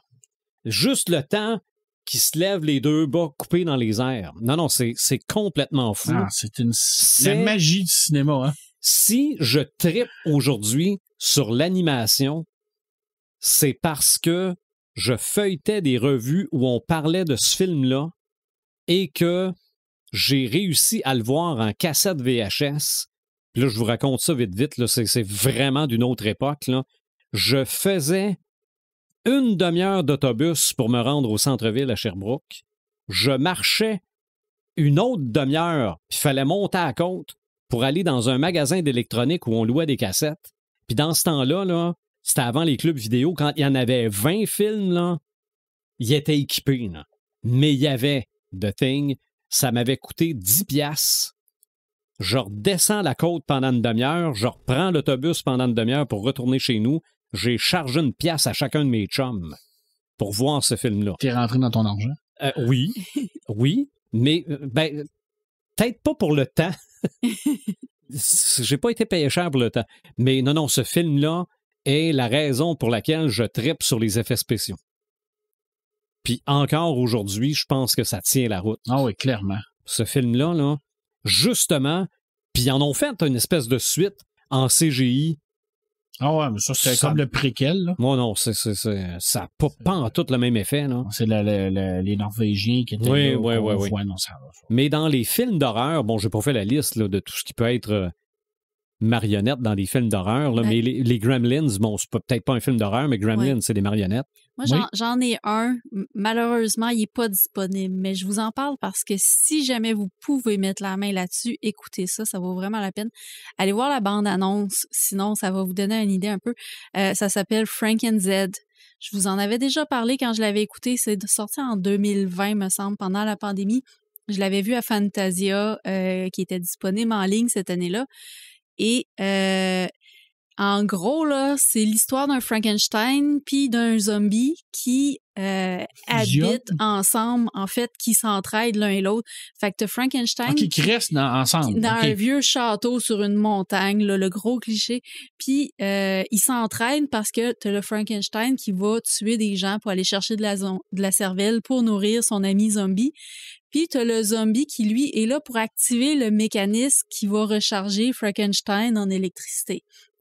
Fait que c'est un truc de dingue. Puis là, t'as les villageois qui se rebellent contre ça, qui veulent se rendre au château, les tuer et tout. Il y a une scène de combat sanglant où tous les villageois se font transformer en zombies, puis tuent des zombies, puis ça dure, je pense, 15 minutes de temps, non-stop, juste des têtes qui se font couper, puis des bras qui se font arracher, puis c'est tout fait avec des marionnettes. C'est capoté, tout des tripes faites en tissu qui sortent des bonnes... Ah non, c'est n'importe quoi. Puis il y a la fameuse scène du melon d'eau que, quand je l'ai vue, j'ai fait comme... J'ai-tu vraiment de voir ça? Je l'ai reculé, je l'ai regardé, j'étais pas sûre encore, je l'ai reculé encore, je l'ai passé au ralenti, puis t'as une marionnette qui se fait trancher la tête en deux, puis tu vois clairement que c'est un melon d'eau qu'il y a en dessous pour faire comme l'impression de cervelle qui est coupée en deux. C'est du bonbon, là. C'est incroyablement bon. Franken-Z, allez voir la bande-annonce. C'est la société qui fait ça s'appelle Puppet Core. Puis ils ont fait aussi un court-métrage qui est disponible sur YouTube. Un court-métrage tout aussi sanglant, mais très, très bien fait, là. C'est du monde... C'est là que tu vois que c'est du monde qui sont passionnés de faire des trucs de même, là. Un long-métrage d'à peu près 1h15. tout mettre ce travail-là pour être capable de donner ce résultat-là, là, c'est incroyable. Ça fait très Tim Burton, la façon que tu le décris un peu. C'est Tim Burton, mais en plus sanglant. Plus gore, en plus gore. C'est clairement un film dans la bande de gore. Là. On a parlé de Yoda, mais dans Star Wars, des marionnettes, il y en avait plein. Là. Ah oui, ben oui. Je veux dire, c'était comme une base là, pour montrer la diversité de l'univers. Là. À la base, Jabba était une marionnette. Oui, tout à fait. Puis le c'est quoi qu'il y a sur... Il n'y a pas de quoi sur l'épaule? Il n'y a pas un petit... Ouais, je me souviens plus comment ça s'appelle, là, mais c'est le petit qui arrête pas de rire. Là. C'est ça. Oui, c'est une marionnette. Les Jawas. Oui. Les marionnettes. Plein de marionnettes. Parce que... bon, il n'y avait pas de CGI, hein, puis je pense que George Lucas, avant tout, c'est un tripeux d'effets spéciaux, parce qu'encore aujourd'hui, il y a beaucoup de cette technologie qu'on retrouve. Je veux dire, les maquettes, tout ça. Oui. Bon, oui, Kubrick l'avait fait avant avec... la maquette du... c'est quoi, c'est le vaisseau amiral? Oui. Tu trouves ça immense à l'écran, mais quand tu vois le gars à côté de la maquette, c'est immense aussi. C'est immense aussi. Alors, c'est un travail colossal, mais oui, il y avait besoin de diversité. Parce que il voulait pas tomber dans le cliché de Star Trek, par exemple, où que tous les extraterrestres se ressemblent. Là, fait que c'est important qu'il y ait une diversité. Fait que je pense que Francos doit avoir fait plus que Yoda. Là. Ouais. Au niveau de la création, je sais pas à quel point il a créé d'autres choses, parce qu'on le connaît plus pour Yoda, là, mais je veux dire, c'est sûr qu'il y a eu une créativité extraordinaire pour les marionnettes dans Star Wars. Il y en a qui sont plus réussis que d'autres, par exemple. Ouais. Je te dirais là, qu'il y a des fois, là, tu fais comme, mais comment tu fais pour vivre, toi? Tu sais, je veux dire, OK, t'es une race extraterrestre qui vient de là, mais tu fais quoi dans la vie? C'est comme... Mais leur environnement est probablement fait pour eux. Fait que, c'est beau, Star Wars. C'est de la magie. Quand on essaie de se rappeler ça, on a encore du fun à écouter Star Wars. C'est vrai. Quand on le regarde avec nos petits yeux d'adultes, parce qu'on voit tous les petits défauts, ben, on n'a plus de fun. C'est vrai aussi. Harry Potter, oui, il y a du CGI, mais il y a des marionnettes. Oui, c'est vrai. Je pense que c'est quoi, les plantes? Oui. Les plantes, ça doit être des marionnettes. Les mandragores? Oui, sûrement. Oui. Ouais, j'imagine qu'il y a eu beaucoup de... Tu n'as pas écouté un documentaire là-dessus? Non. Je pense qu'il y en a pas fait encore. Il doit en avoir. Hein. C'est sûr qu'il doit y avoir eu des marionnettes aussi. Il y a tellement d'affaires dans Harry Potter. C'est tellement beau. Oui. C'est clair. Là. À part ça, l'histoire sans fin. Oui. Okay. Et Silence de mort. Ça, c'est un film qui date de 2007. Avec le pantin, là? C'est ça. Moi, je vois... Ben, il ressemble un peu au pantin de Chair de poule. Ah oui, avec le petit doigt. C'est ça. Ah, je l'ai pas vu, celui-là. Ben, Annabelle, tout ça, c'est Annabelle, c'est une poupée. Ah, c'est une poupée, ouais. Ouais, c'est un pantin diabolique. OK. Dans le même... Vraiment inspiré de Chair de poule, là. Oui, tout à fait. Là, je pense que t'as pas... Quelqu'un qui est là, t'as pas le droit de parler. Si tu parles... D'ailleurs, le pantin, il est revenu dans la série Chair de poule qui est sortie, je crois, sur Netflix. C'était une série ou des films? C'était une série. Okay. Sur Disney. Les films sur Disney, oui. Il y a eu les films avec Jack Black. Oui, mais je pense qu'il était là-dedans aussi. Dont le deuxième était pas terrible. Oui, il y avait le pantin. Mais le premier était dans le pantin. C'est vraiment un personnage important dans l'univers de Chair de poule. Mais la série, par contre, là, il fait peur quelque chose de rare. Ah oui, mon garçon n'a pas été capable d'écouter. Il atteint un autre niveau, là. Ouais. C'est plus sérieux. On a commencé on a commencé à l'écouter avec mon garçon qui avait 8 ans à l'époque. Là. Puis il n'a pas été capable. Parce que c'est vraiment épeurant. Même moi, des bouts, j'ai fait comme, là, oh, je pas ça. Tu vois que le marionnettiste, il a vraiment pas le contrôle sur son pantin. Okay. Bon, tu sais comment je suis un peu aussi peureux, là. Pas tant d'affaires d'horreur tout seul, là. Fait que non, je n'écoute pas ça tout seul. Je vais concevoir mon scénario de film de clown avec des marionnettes. Ou des marionnettes de clown. Mais imagine des clowns qui sont marionnettistes. OK. Ben, avec des marionnettes de clowns. On est peut-être des marionnettes pour des clowns. Peut-être. Je sais pas. Peut-être que tu as peur des clowns parce que tu sais que tu es contrôlé par un clown. Alors, on n'a pas parlé de tous les super beaux films là, de frissons, là. Les Zombie Beaver. Ah non, mais c'est pas des marionnettes. L'attaque des tomates tueuses. Mais c'est sûr qu'il y a des marionnettes là-dedans. C'est une farce. Mais l'attaque, je sais pas, ça passe à frisson, ça, l'attaque des tomates tueuses. Oui, je l'ai écouté l'autre fois. Ouais, mais ça, c'est le deuxième, je pense, qui passe avec George Clooney. Oui, tout à fait. D'ailleurs, on se demande comment ça se fait que George Clooney a joué là-dedans. C'est pas son moment le plus glorieux de sa carrière. Mais le premier, là, moi, j'ai vu ça, le premier. OK? C'est uniquement, là, tu prends une piscine, tu mets quelqu'un dans la piscine. Tu fais flotter des tomates dans la piscine, puis la personne qui est dans la piscine fait « Ah, des tomates! » Puis il est mort. C'est juste ça. Ils ont pris le même principe aussi, je pense, avec un pneu. Ah, c'est intéressant. C'est juste un pneu qui fait boing, boing, boing, puis boing. Puis du monde? Ouais. Puis à un moment donné, ah! Écrasé par le pneu. Non, mais... Ça prend pas grand-chose. C'est pas obligé d'être compliqué. Non. Ça prend de l'imagination. Exactement. Ça prend un bon filon. Mais les tomates, là, c'est quelque chose. Ouais, les castors zombies, là. Ouais. C'est qui est en marionnette, là. Ils ont toutes fait des zombies. Ah, c'était quelque chose, là. J'ai écouté ça l'autre fois, puis j'ai fait comme, là, non. Mais pourquoi, tu sais? Là, je me suis dit, j'étais manipulé par quelqu'un. Parce que je me disais, pourquoi j'écoute ça? Mais t'es comme pas capable de changer de poste. T'essayes de comprendre. C'est le Puppet Master. Ah, c'est le Puppet Master. Le Puppet Master a décidé. C'est le marionnettiste du savoir. Tu veux savoir probablement, pourquoi. C'est exactement. Comment il s'appelait dans la série de Marvel, là? C'était le Purple Man. Oui, c'est ça. Ah, lui, ça en est un Puppet Master solide, parce qu'il parle, puis tu l'écoutes. Il te fait faire ce que tu veux, dans le fond. Là. Tu sais, il dit, va vider ton compte, tu y vas. Là. Oui. Je veux dire, il contrôle les gens, là. Puis, c'était solide méchant, là. Très dur à arrêter, là, parce que... Je pense que je me suis jamais rendu jusqu'à la fin de la série. C'était Jessica Jones. Jessica Jones, ouais. Mais il me semble qu'il était bien... l'acteur qui le faisait avait l'air méchant. Ouais, ben c'était un des Doctor Who, je crois, là. Je ne sais plus lequel. David Tennant. David Tennant. Fait que, non, mais il y a la face pour ça, là. C'est une petite face de gentil, mais en même temps... C'est ça. T'as envie de fesser dedans, là. Oui. Oui, ça, c'est un marionnettiste au sens figuré. Tout à fait, parce qu'il te fait faire ce qu'il veut, là. Oui. Donc, les marionnettes, encore une fois, un autre gros sujet. Il y en a partout. On aurait pu faire une liste de noms où il y a des... Regarde, il y en a... Même au Québec, c'est que je retrouve pas le titre. Il y a déjà eu une émission plus pour adultes qui mélangeait des personnages de marionnettes avec... C'est Jeannette Bertrand, c'est avec un grand... Bon, pas avec un grand A, c'était... Amour avec un grand A. Non, ça c'était... C'était... Avec Jeannette Bertrand. Non, c'était... Oh, Caroline. Il me semble que c'était... Oui, ça se peut que ce soit elle qui écrivait ça. Oui, je m'en souviens de ça. J'écoutais ça quand j'étais jeune. C'était vraiment horrible. Quoi? Ben, moi, je trouvais ça horrible, là, mais c'est... Oui, c'était malaisant. Il faut que je viens de le revoir dans ma tête. Comment ça s'appelait déjà, cette série-là? Je m'en souviens pas. C'est vrai. Mais des émissions pour enfants, même en anglais. Voyons, Mr. Dress Up.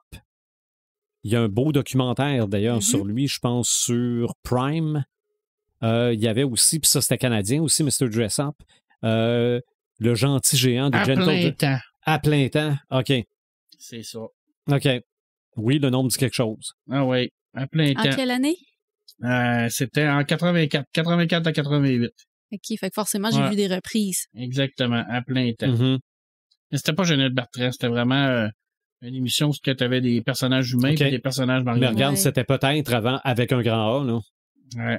T'as peut-être associé Jeannette à cause de ça. Probablement que ça jouait en même temps. Mais les émissions pour enfants, regarde, Fanfan Dédé, il y avait Fin. Elle passe partout. Non, passe partout, il y en avait un paquet. Un classique, là, je veux dire, c'était incroyable. C'est ça, Félix et Ciboulette. Ciboulette, c'est une marionnette. Ouais. Bobinette et Bobino, ça, c'était comme un classique. Bobinette était tellement drôle. Avec ses pétards à la fagune. Et d'ailleurs, il y a eu d'autres personnages de marionnettes qui ont accompagné Bobinette plus tard aussi. Là. Je me rappelle d'un... Ah oui. C'est un Espagnol. Je pense que c'était un Espagnol, son ami. Je ne souviens pas de son nom, là, mais... Mais il se faisait toujours pogner avec son pétard à la fagune. Ben oui. Toujours. Tout le temps. Tout le temps. Même il savait... Télésimo, met le programme. Oui. Ah, ça, d'ailleurs, j'aimerais avoir des compilations des dessins animés qui passaient pendant Bobino. Ah oui, il y en a. Et Bagatelle. Mais tout ça pour dire que des marionnettes, il y en a partout. Oui.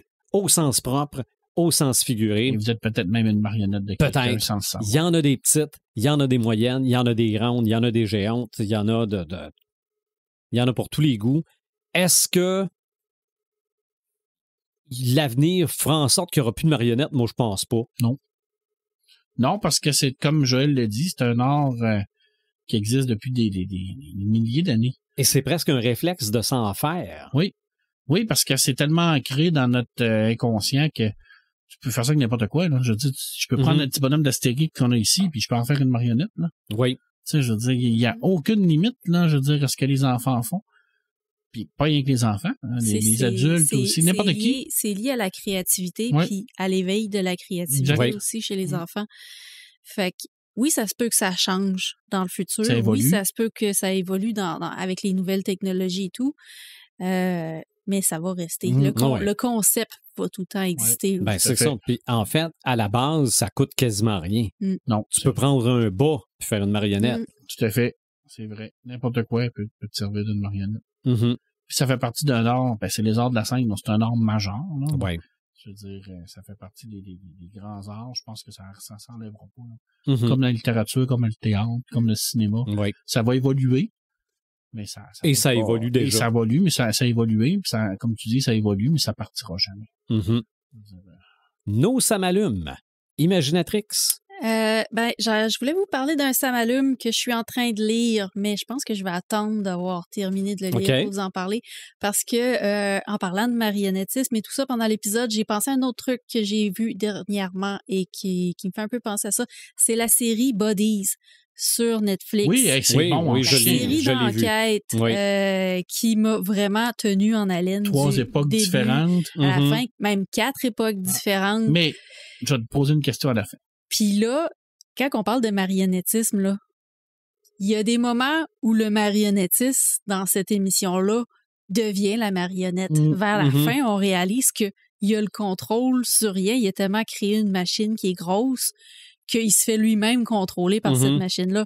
Fait que c'est intriguant. Dès le premier épisode, mon attention était captée dès le premier crime, puis le deuxième qui embarque. Puis en fait, c'est 4 crimes qui sont commis, qui sont tous semblables, qui ont tous lieu au même endroit, dont la victime est la même à chaque fois. Ils finissent par découvrir que son ADN, son identité est la même d'une époque à l'autre, même s'il y a des 30, 40, 50 ans qui séparent chaque événement. Puis ça nous amène à une place que tu te doutes, mais que finalement, tu savais comme pas trop où est-ce qu'elle a amené ça. Puis finalement, au final, tu réalises que ça parle de voyage dans le temps. Puis c'est tellement compliqué, moi, je trouve, de faire une œuvre de fiction sur le voyage dans le temps, puis de travailler avec le paradoxe temporel. Oui, c'est ça, que ça se tienne. Que ça se tienne. Puis honnêtement, la façon dont ils l'ont amené, je trouvais ça quand même très intéressant. Ben, tu te souviens qu'on avait reçu Denis Majram en entrevue qui nous parlait de Universal World parce que lui, il a travaillé sur Voyage dans le temps. Puis qu'est-ce qu'il disait? C'est exactement ce que je l'ai dit. Ce qui est le plus difficile en écriture de science-fiction, c'est de jouer avec le temps. Tu peux soit très bien réussir ou soit très bien te planter. Il n'y a pas de milieu. Ouais. Fait que je pense que Body, ils ont très bien réussi. Ouais. Alors, en tout cas, j'ai trouvé que c'était vraiment une bonne série. La fin t'a pas un peu déçu?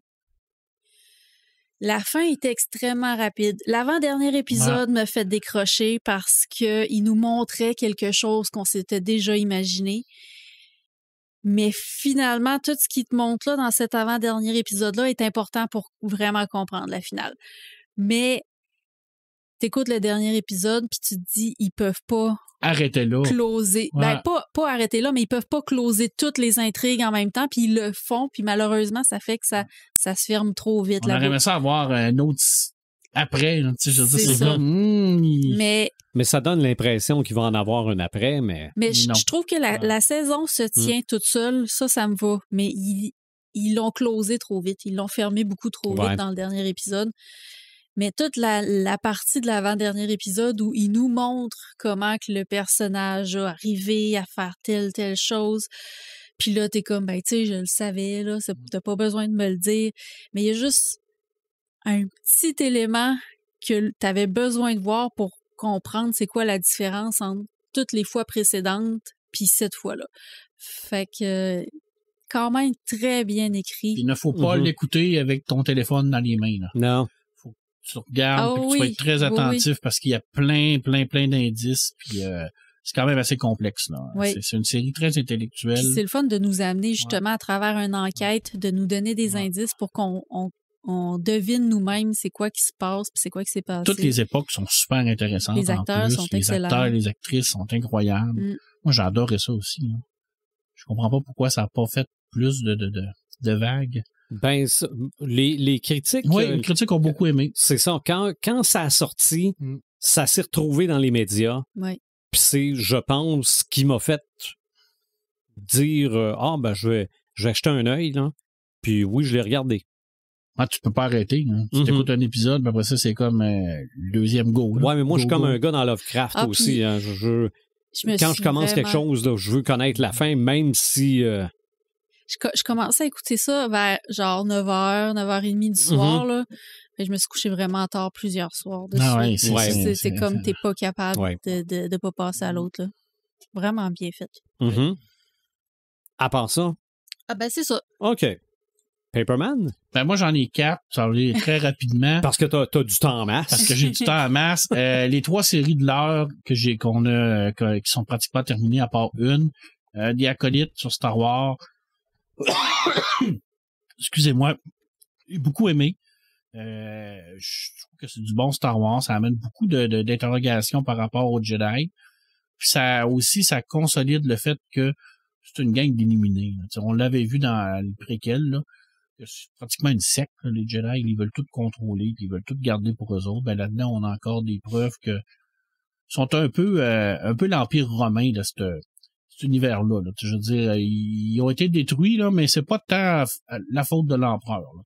Je veux dire, c'était voué à la disparition, là, parce que c'était beaucoup trop centré sur eux autres mêmes, puis on le voit là-dedans encore plus. Là. J'ai beaucoup aimé les combats de sabre laser. M'ont impressionné, honnêtement. J'ai trouvé ça très beau. Je trouvais que ça faisait un petit peu trop Matrix des fois, là, mais visuellement, j'ai beaucoup aimé. J'ai passé un bon moment. Pas la meilleure série de Star Wars que j'ai vue. C'est pas non plus la catastrophe que tous les gens décrivent. Mais moi, j'ai aimé ça. J'ai beaucoup aimé The Boys saison 4 pour 2 raisons. Parce que ça a été traduit au Québec. Donc, c'est vraiment un peu hard avec les jurons québécois. Puis parce que il se rapproche de plus en plus de la BD, parce qu'il dénonce beaucoup la société actuelle. Et c'est drôle, là, parce que là, les gens de la droite ont comme vu que ça riait d'eux autres. Fait que là, ils sont comme fâchés. Mais ça fait 4 ans qu'ils rient de vous autres. C'est parce que vous l'avez rien pas compris. Je veux dire, c'est comme... et là, il y a un personnage là qui est directement là dans la conspirationnisme, là. Ils ont tous pris les conneries qui sortent, là, puis ils ont toutes mis dans un personnage qui joue une folle dingue.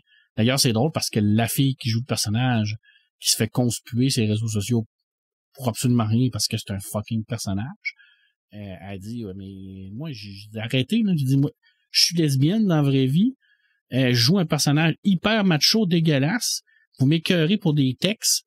Je dis mais vous avez rien compris que c'est de la satire, là. Mais tu sais, je dis ça me fait rire. Les boys, là, puis la BD, elle fait ça aussi. Tu sais, elle dénonce tellement qu'à un moment donné, tu sais plus où ce qu'est la ligne entre la réalité puis la satire. Fait que j'ai beaucoup aimé ça. Puis c'est très bon. House of the Dragon, c'est le préquel. Je sais que t'aimes pas les préquels, là. Ouais. De Game of Thrones, mais j'aime beaucoup mieux ça que Game of Thrones parce que je trouve que c'est mieux écrit. C'est mieux joué, beaucoup plus intelligent. Moins de sexualité explicite qui sert absolument à rien. Je me répète, quand ça sert à l'histoire, c'est intéressant. Mais quand c'est rien que là pour montrer les fesses, moi, j'embarque pas. Puis dans Game of Thrones, on en avait beaucoup, mais là-dedans, on en a pas. Quand on a des scènes, c'est parce que c'est des scènes qui font avancer l'histoire. C'est très, très... moi, je trouve ça très beau. Honnêtement, j'ai trouvé ça très beau. Les dragons, des fois, là, on voit qu'il manque de moyens un peu. Mais c'est pas évident non plus là, de se faire battre des dragons dans le ciel. Là, je veux dire, c'est dur faire ça. Là, je veux dire, ça prend beaucoup de moyens. Puis ils n'ont pas les moyens de par exemple, de Lord of the Rings dans la Prime. Là. Mais c'est une belle série, j'aime ça. Il reste 3 épisodes. Les 3 épisodes derniers, je pense qu'ils vont durer pratiquement des films. Là. Okay. Un qui va durer 70 minutes, un autre 84. Là. C'est commence à faire... Puis, mon dernier, ça m'allume. Écoute, mon petit gars de 9 ans a écouté Dracula de Coppola avec moi. Bon, je trouvais qu'il était un peu jeune, mais il voulait l'écouter parce qu'il avait commencé à l'écouter. Bon, il y a certaines scènes où j'ai un peu changé son attention de place, là. Tu sais, quand il y a quand même des scènes un peu plus érotiques, mais sans jamais tomber dans le gras. Puis, j'ai toujours mis en doute le concept de l'histoire d'amour dans ça, parce que je trouvais qu'il s'éloignait un peu du roman. Puis, mon gars qui a 9 ans me sort à la fin, « Ah, papa, dans le fond, c'est parce que il revient à Dieu parce qu'il a recommencé à aimer. » J'ai fait comme, « OK, tu m'as comme amené une vision différente. » Toi, t'as compris. Tu m'as amené une vision différente du gars qui est trop collé sur le roman, puis qui a peut-être pas compris ce que le réalisateur voulait me faire comprendre. Puis j'ai comme fait un peu la paix avec le film, puis je me suis dit, ben oui, c'est vrai. Peut-être que dans tout ça, dans toute cette humanité perdue-là, dans ces 400 ans d'errance-là, tout ce qu'il voulait, dans le fond, c'était de recommencer à aimer pour pouvoir trouver la paix. Puis à la fin, tu le vois qu'il se laisse mourir puis qu'il redevient humain. Tu te dis, il a peut-être fait la paix avec Dieu parce qu'il a retrouvé son amour perdu dans le temps. Je me disais, c'est brillant, c'est une bonne. Il y a 9 ans. Mais il n'a pas lu le livre. Il n'a pas lu le livre. Ouais. Parce que la fin dans le livre est excellente, est expéditive. Exact. Fait que c'est normal que quand on voit le film après avoir lu le livre, ça nous dérange. Ça fait un clash. Mais c'est vraiment le fun que ton fils ait amené une autre vision. Il m'a amené une autre vision, puis j'ai un peu fait la paix. Mais nonobstant, ce côté-là, ça reste un putain de grand film. Visuellement, c'est une méchante claque. Il y a des scènes là-dedans extraordinaires. Ça a été tourné tout à l'intérieur, ce film-là en plus. La musique, la cinématographie, la photographie. Wow! Honnêtement, là, j'ai revu puis je me suis fait comme là. OK, tu sais, je veux dire, oui, l'histoire d'amour, tout ça, mais Kalim, visuellement, c'est écœurant. Les armures, les costumes. Puis Gary Oldman. Ah ouais. Kalim, il est bon. Bon, Keanu Reeves, non, là. Mais Sophie m'a dit, ma conjointe, elle m'a dit, Marc, c'est qui est le vampire entre les deux? Ah, j'ai dit, si je regarde Gary Oldman aujourd'hui puis que je regarde Keanu Reeves aujourd'hui, je pense que Keanu Reeves, c'est le vampire. Parce qu'il vieillit pas, l'enfoiré, tandis que Gary Oldman, il fait son âge. Il vieillit pas parce qu'il a une barbe. Ah, il vieillit bien. Ouais. Parce que dans le dernier Bill and Ted, là, tu vois qu'il vieillit. Ouais. Un peu comme Tom Cruise. Il vieillit bien. Oui. C'est des gens qui vieillissent bien. Oui. Mais ça, c'est la génétique, on peut rien y faire. Il y a des gens qui vieillissent bien. En fait, ça veut dire quoi, vieillir bien, vieillir mal, de toute façon? Ça veut rien dire, mais effectivement, je trouvais qu'elle avait un bon point. Donc, Keanu Reeves aurait été mordu dans le film pour devenir un vampire. Il y a la vitalité éternelle. La vitalité éternelle, ouais. C'est drôle de regarder ça avec un enfant parce que des fois, il comprend pas tout la symbolique. Tu sais, le sang qui sort de la croix, tout ça, là, je veux dire, pour lui, tu sais, mais il y a cette vision terre à terre aussi de la pureté de moi, c'est comme ça que je le vois. Puis des fois, ben, ça donne une autre vision. Puis il a pas trouvé ça trop épeurant. Il y a eu certaines scènes où il a fait une coupe de saut, là. Ah non, j'ai pas peur, papa. Ouais, ben ça, ben oui. Tu sais. Puis bon, il y a certaines scènes aussi où il a fait un peu les yeux ronds, là, parce qu'il a 9 ans, là. Fait qu'il a fait comme papa est tout nu. Mais oui, c'est ça. Tu sais, je veux dire, ça fait partie de l'expérience du cinéma puis de la vie, mon homme. Donc, c'était un beau moment. C'est ça que je voulais partager, puis ça reste que j'ai fait un peu la paix. Ben, tant mieux.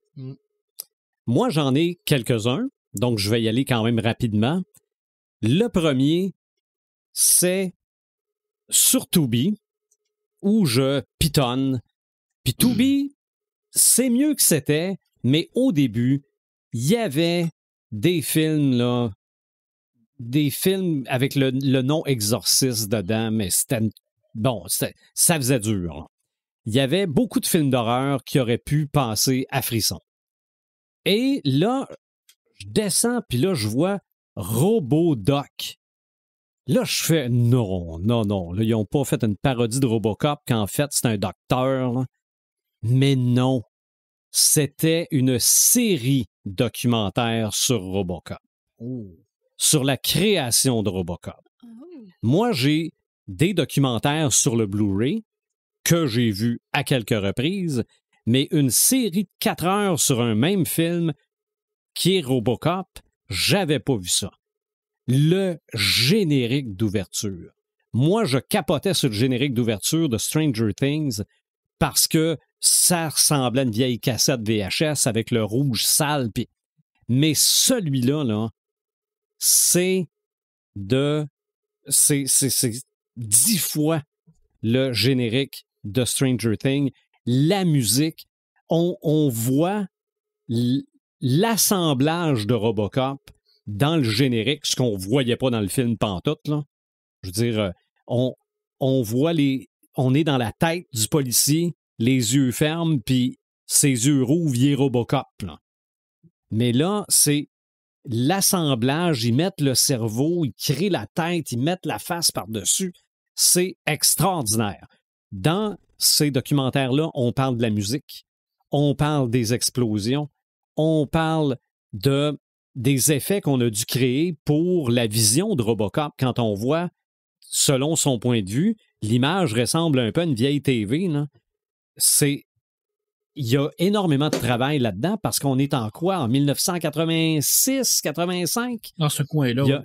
Il y a plein d'affaires qui seraient faciles à faire aujourd'hui, qui ne le sont pas. Là, à un moment donné, ils rentrent dans un hangar, puis là, ils voient, il y a un méchant là, il y a un méchant là, il y a un méchant là, mais on voit sa vision se promener, puis faire des flashs sur les vilains. Ça a tout été fait à la main, là. J'ai pas fini, il me reste un épisode. Est-ce qu'il parle du fameux tir de Robocop dans les testicules du gars? Non, ils n'en ont pas parlé. Non, mais il parle, par exemple, du gars qui se fait bombarder par l'autre cyborg. Là. Il y en a un là, qui a un bug puis qui décide de... Mais c'est que le gars avait des explosifs partout sur lui là, pour faire les bruits de balles.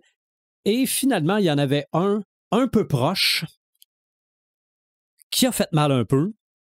Puis là, il est couché sur la table tout ensanglanté. Puis là, les gens viennent pour aller le chercher puis il dit « Touchez-moi pas. » Touchez-moi pas. Touchez-moi pas. Celle-là fait mal. C'est ça. Mais non, puis la satire du temps. Ah oui.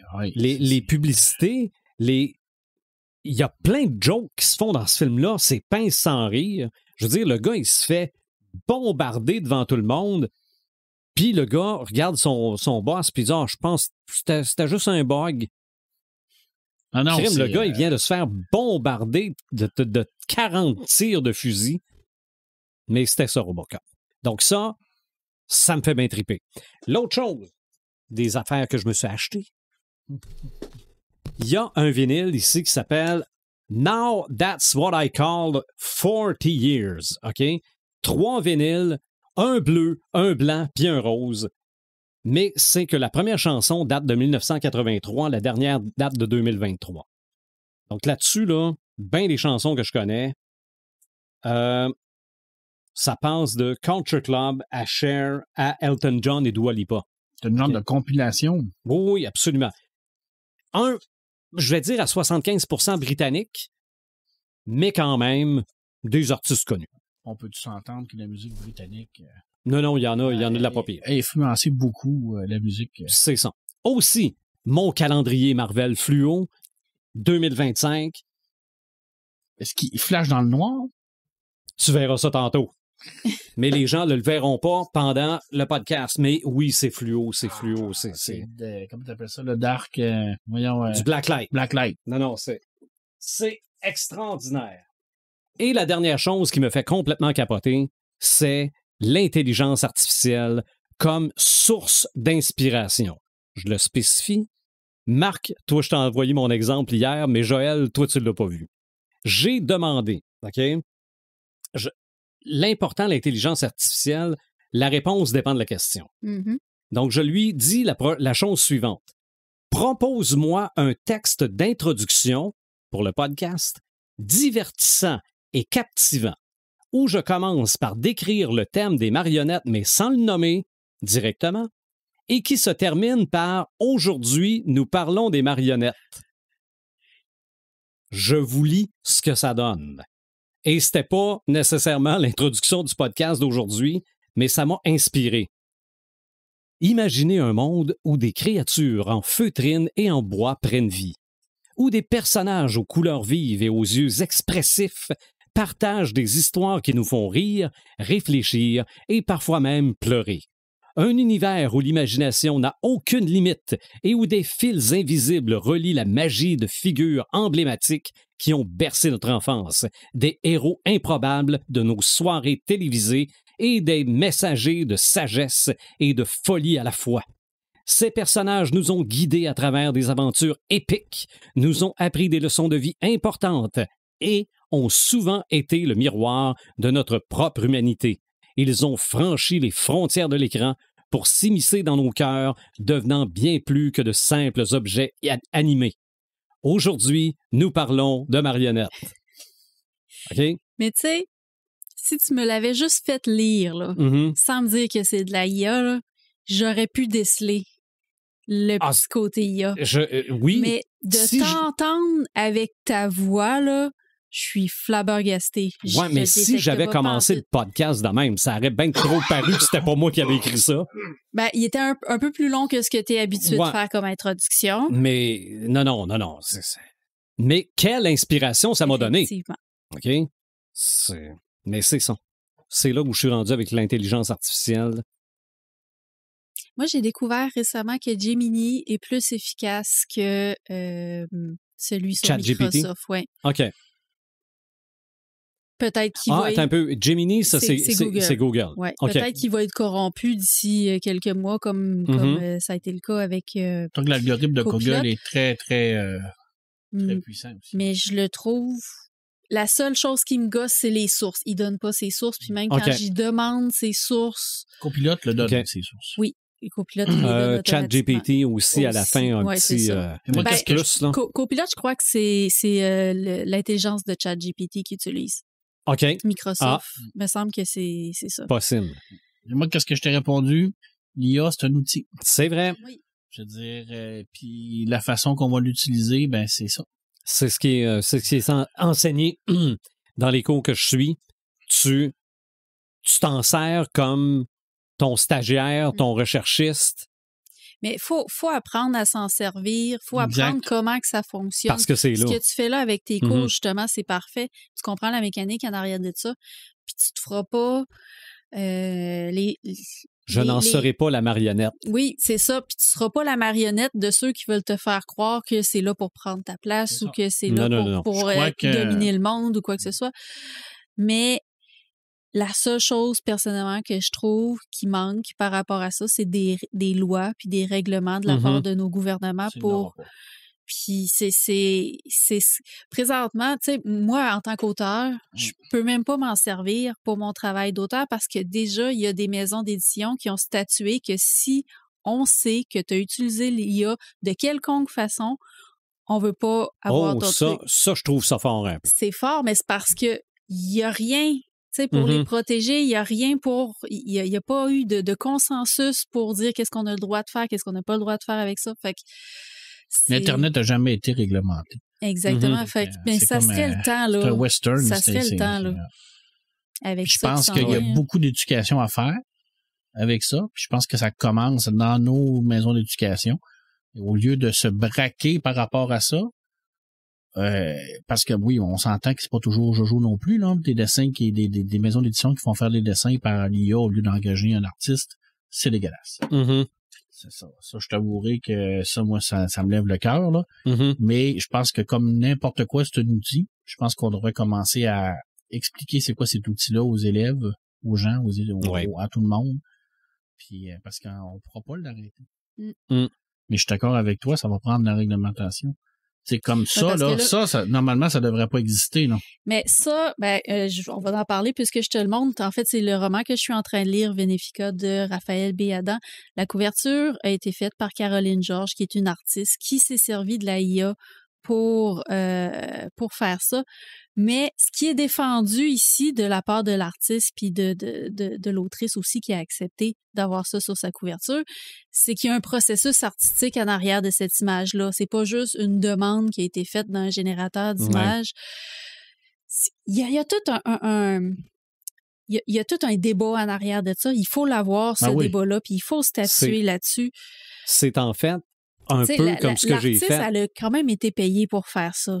Sauf que oui, elle a eu recours à l'IA. Mais soyons... Il faut avoir le débat. C'est ça. Soyons d'accord, soyons pas d'accord. Faut avoir le débat sur la chose. Parce que tous les détails qu'elle a donnés à l'IA pour faire l'image viennent d'elle. C'est ça. Toi, ta question, tu l'as posée spécifiquement pour avoir exactement ce que tu voulais avoir. C'est ça. Si j'avais dit, fais-moi une introduction à mon podcast, ça aurait fait n'importe quoi. Mais, moi, je te parle plus des compagnies comme Science et Avenir, par exemple, qui dernièrement, dans un spécial Viking, ça, c'était terrible. On demandait à IA de faire un Viking qui avait 8 doigts. C'est rendu trop facile pour les personnes qui sont pas des artistes de faire des illustrations avec ça. Ils n'ont pas demandé à un artiste de créer. En quelques clics. Ils ont dit, crée-moi là. Puis avec l'auto-édition, on a ce fléau-là aussi. L'auto-édition, ça devient la chose facile. J'écris un livre, je fais une couverture IA, j'envoie ça sur Amazon, j'ai un livre publié. Voilà. Qui est peut-être mauvais d'un bout à l'autre parce qu'il n'y a pas eu d'édition, il n'y a pas eu de correction, il n'y a pas eu de travail. Fait que ça serait vraiment un sujet qu'on devrait parler éventuellement. Ça serait fun aussi. Oui, parce que quand les tablettes sont arrivées pour les dessinateurs, tout ça, on s'est dit, la technologie, tout ça. Mais ça a évolué. Oui, il va y avoir des artistes c'est rendu un outil, c'est ça. Il va y avoir des artistes IA. Mais de passer directement par la machine sans passer par un artiste, moi, ça, c'est inacceptable. Mais là, dans ce cas-là, tu passes par un artiste qui, elle, est devenue une créatrice IA. Oui. Parce que tu parlais de BD et de tablette. De l'AF, c'est ça? Oui, c'est maintenant les artistes qui utilisent le papier puis les crayons, c'est vraiment minime. C'est rendu une minorité. Là. Ouais. La majorité, c'est sur des tablettes, des ordinateurs. Là. Je veux dire, mais ça reste que c'est des artistes. C'est pas dessine-moi un Viking, puis je mets ça sur ma page couverture de mon spécial Viking de ma revue. Ça n'a aucun putain de sens. Ça n'a aucun sens. Là. Je veux dire, tu mets un Drakkar qui n'a même pas rapport avec les Vikings. Je veux dire, c'est parce que tu t'appelles Science et Avenir. Tu es censé avoir une crédibilité à quelque part, mais là, tu n'as plus de crédibilité. Malgré que il y a une controverse ces revues scientifiques, il y a de moins en moins de scientifiques dans les revues scientifiques. Aussi. Effectivement. C'est rendu plus des revues potins. C'est ça.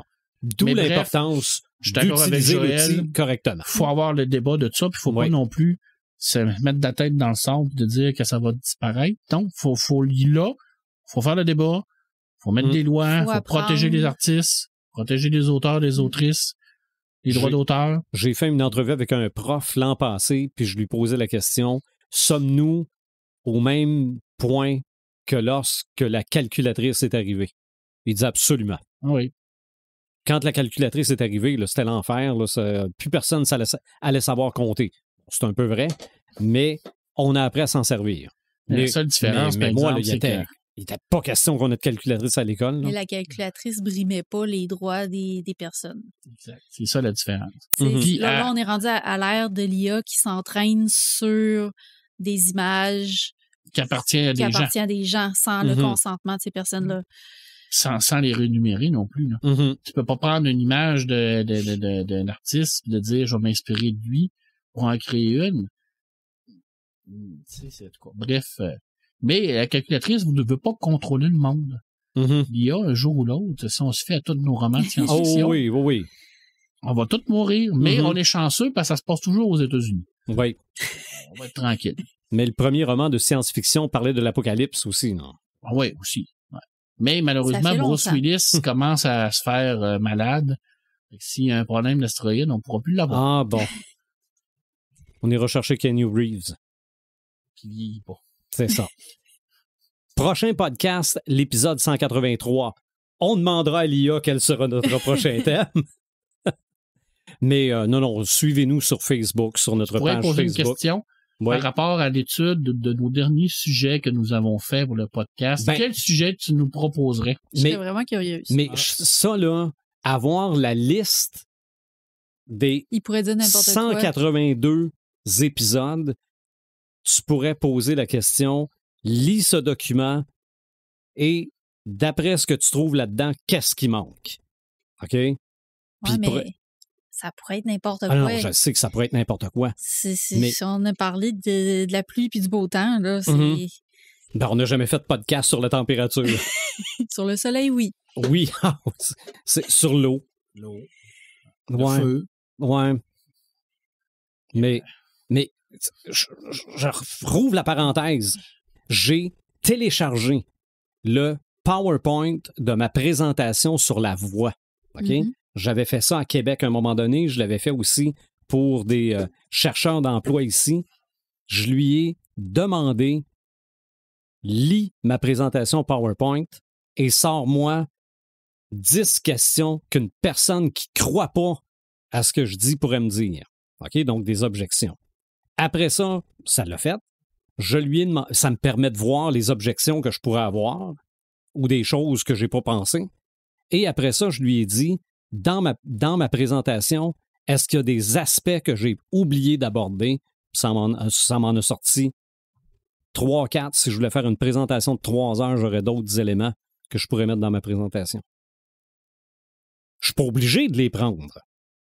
Mais je peux dire, tabarouette, j'y avais pas pensé. Mais c'est moi qui ai le contrôle. Encore, oui. Pour l'instant. Ça devrait le rester pendant un bon moment. Skynet. C'est vraiment pas la principale menace de l'intelligence artificielle. Non, je pense pas. Je pense pas. Mais Stephen Hawking a déjà dit que la plus grande menace de l'humanité, c'était l'intelligence artificielle.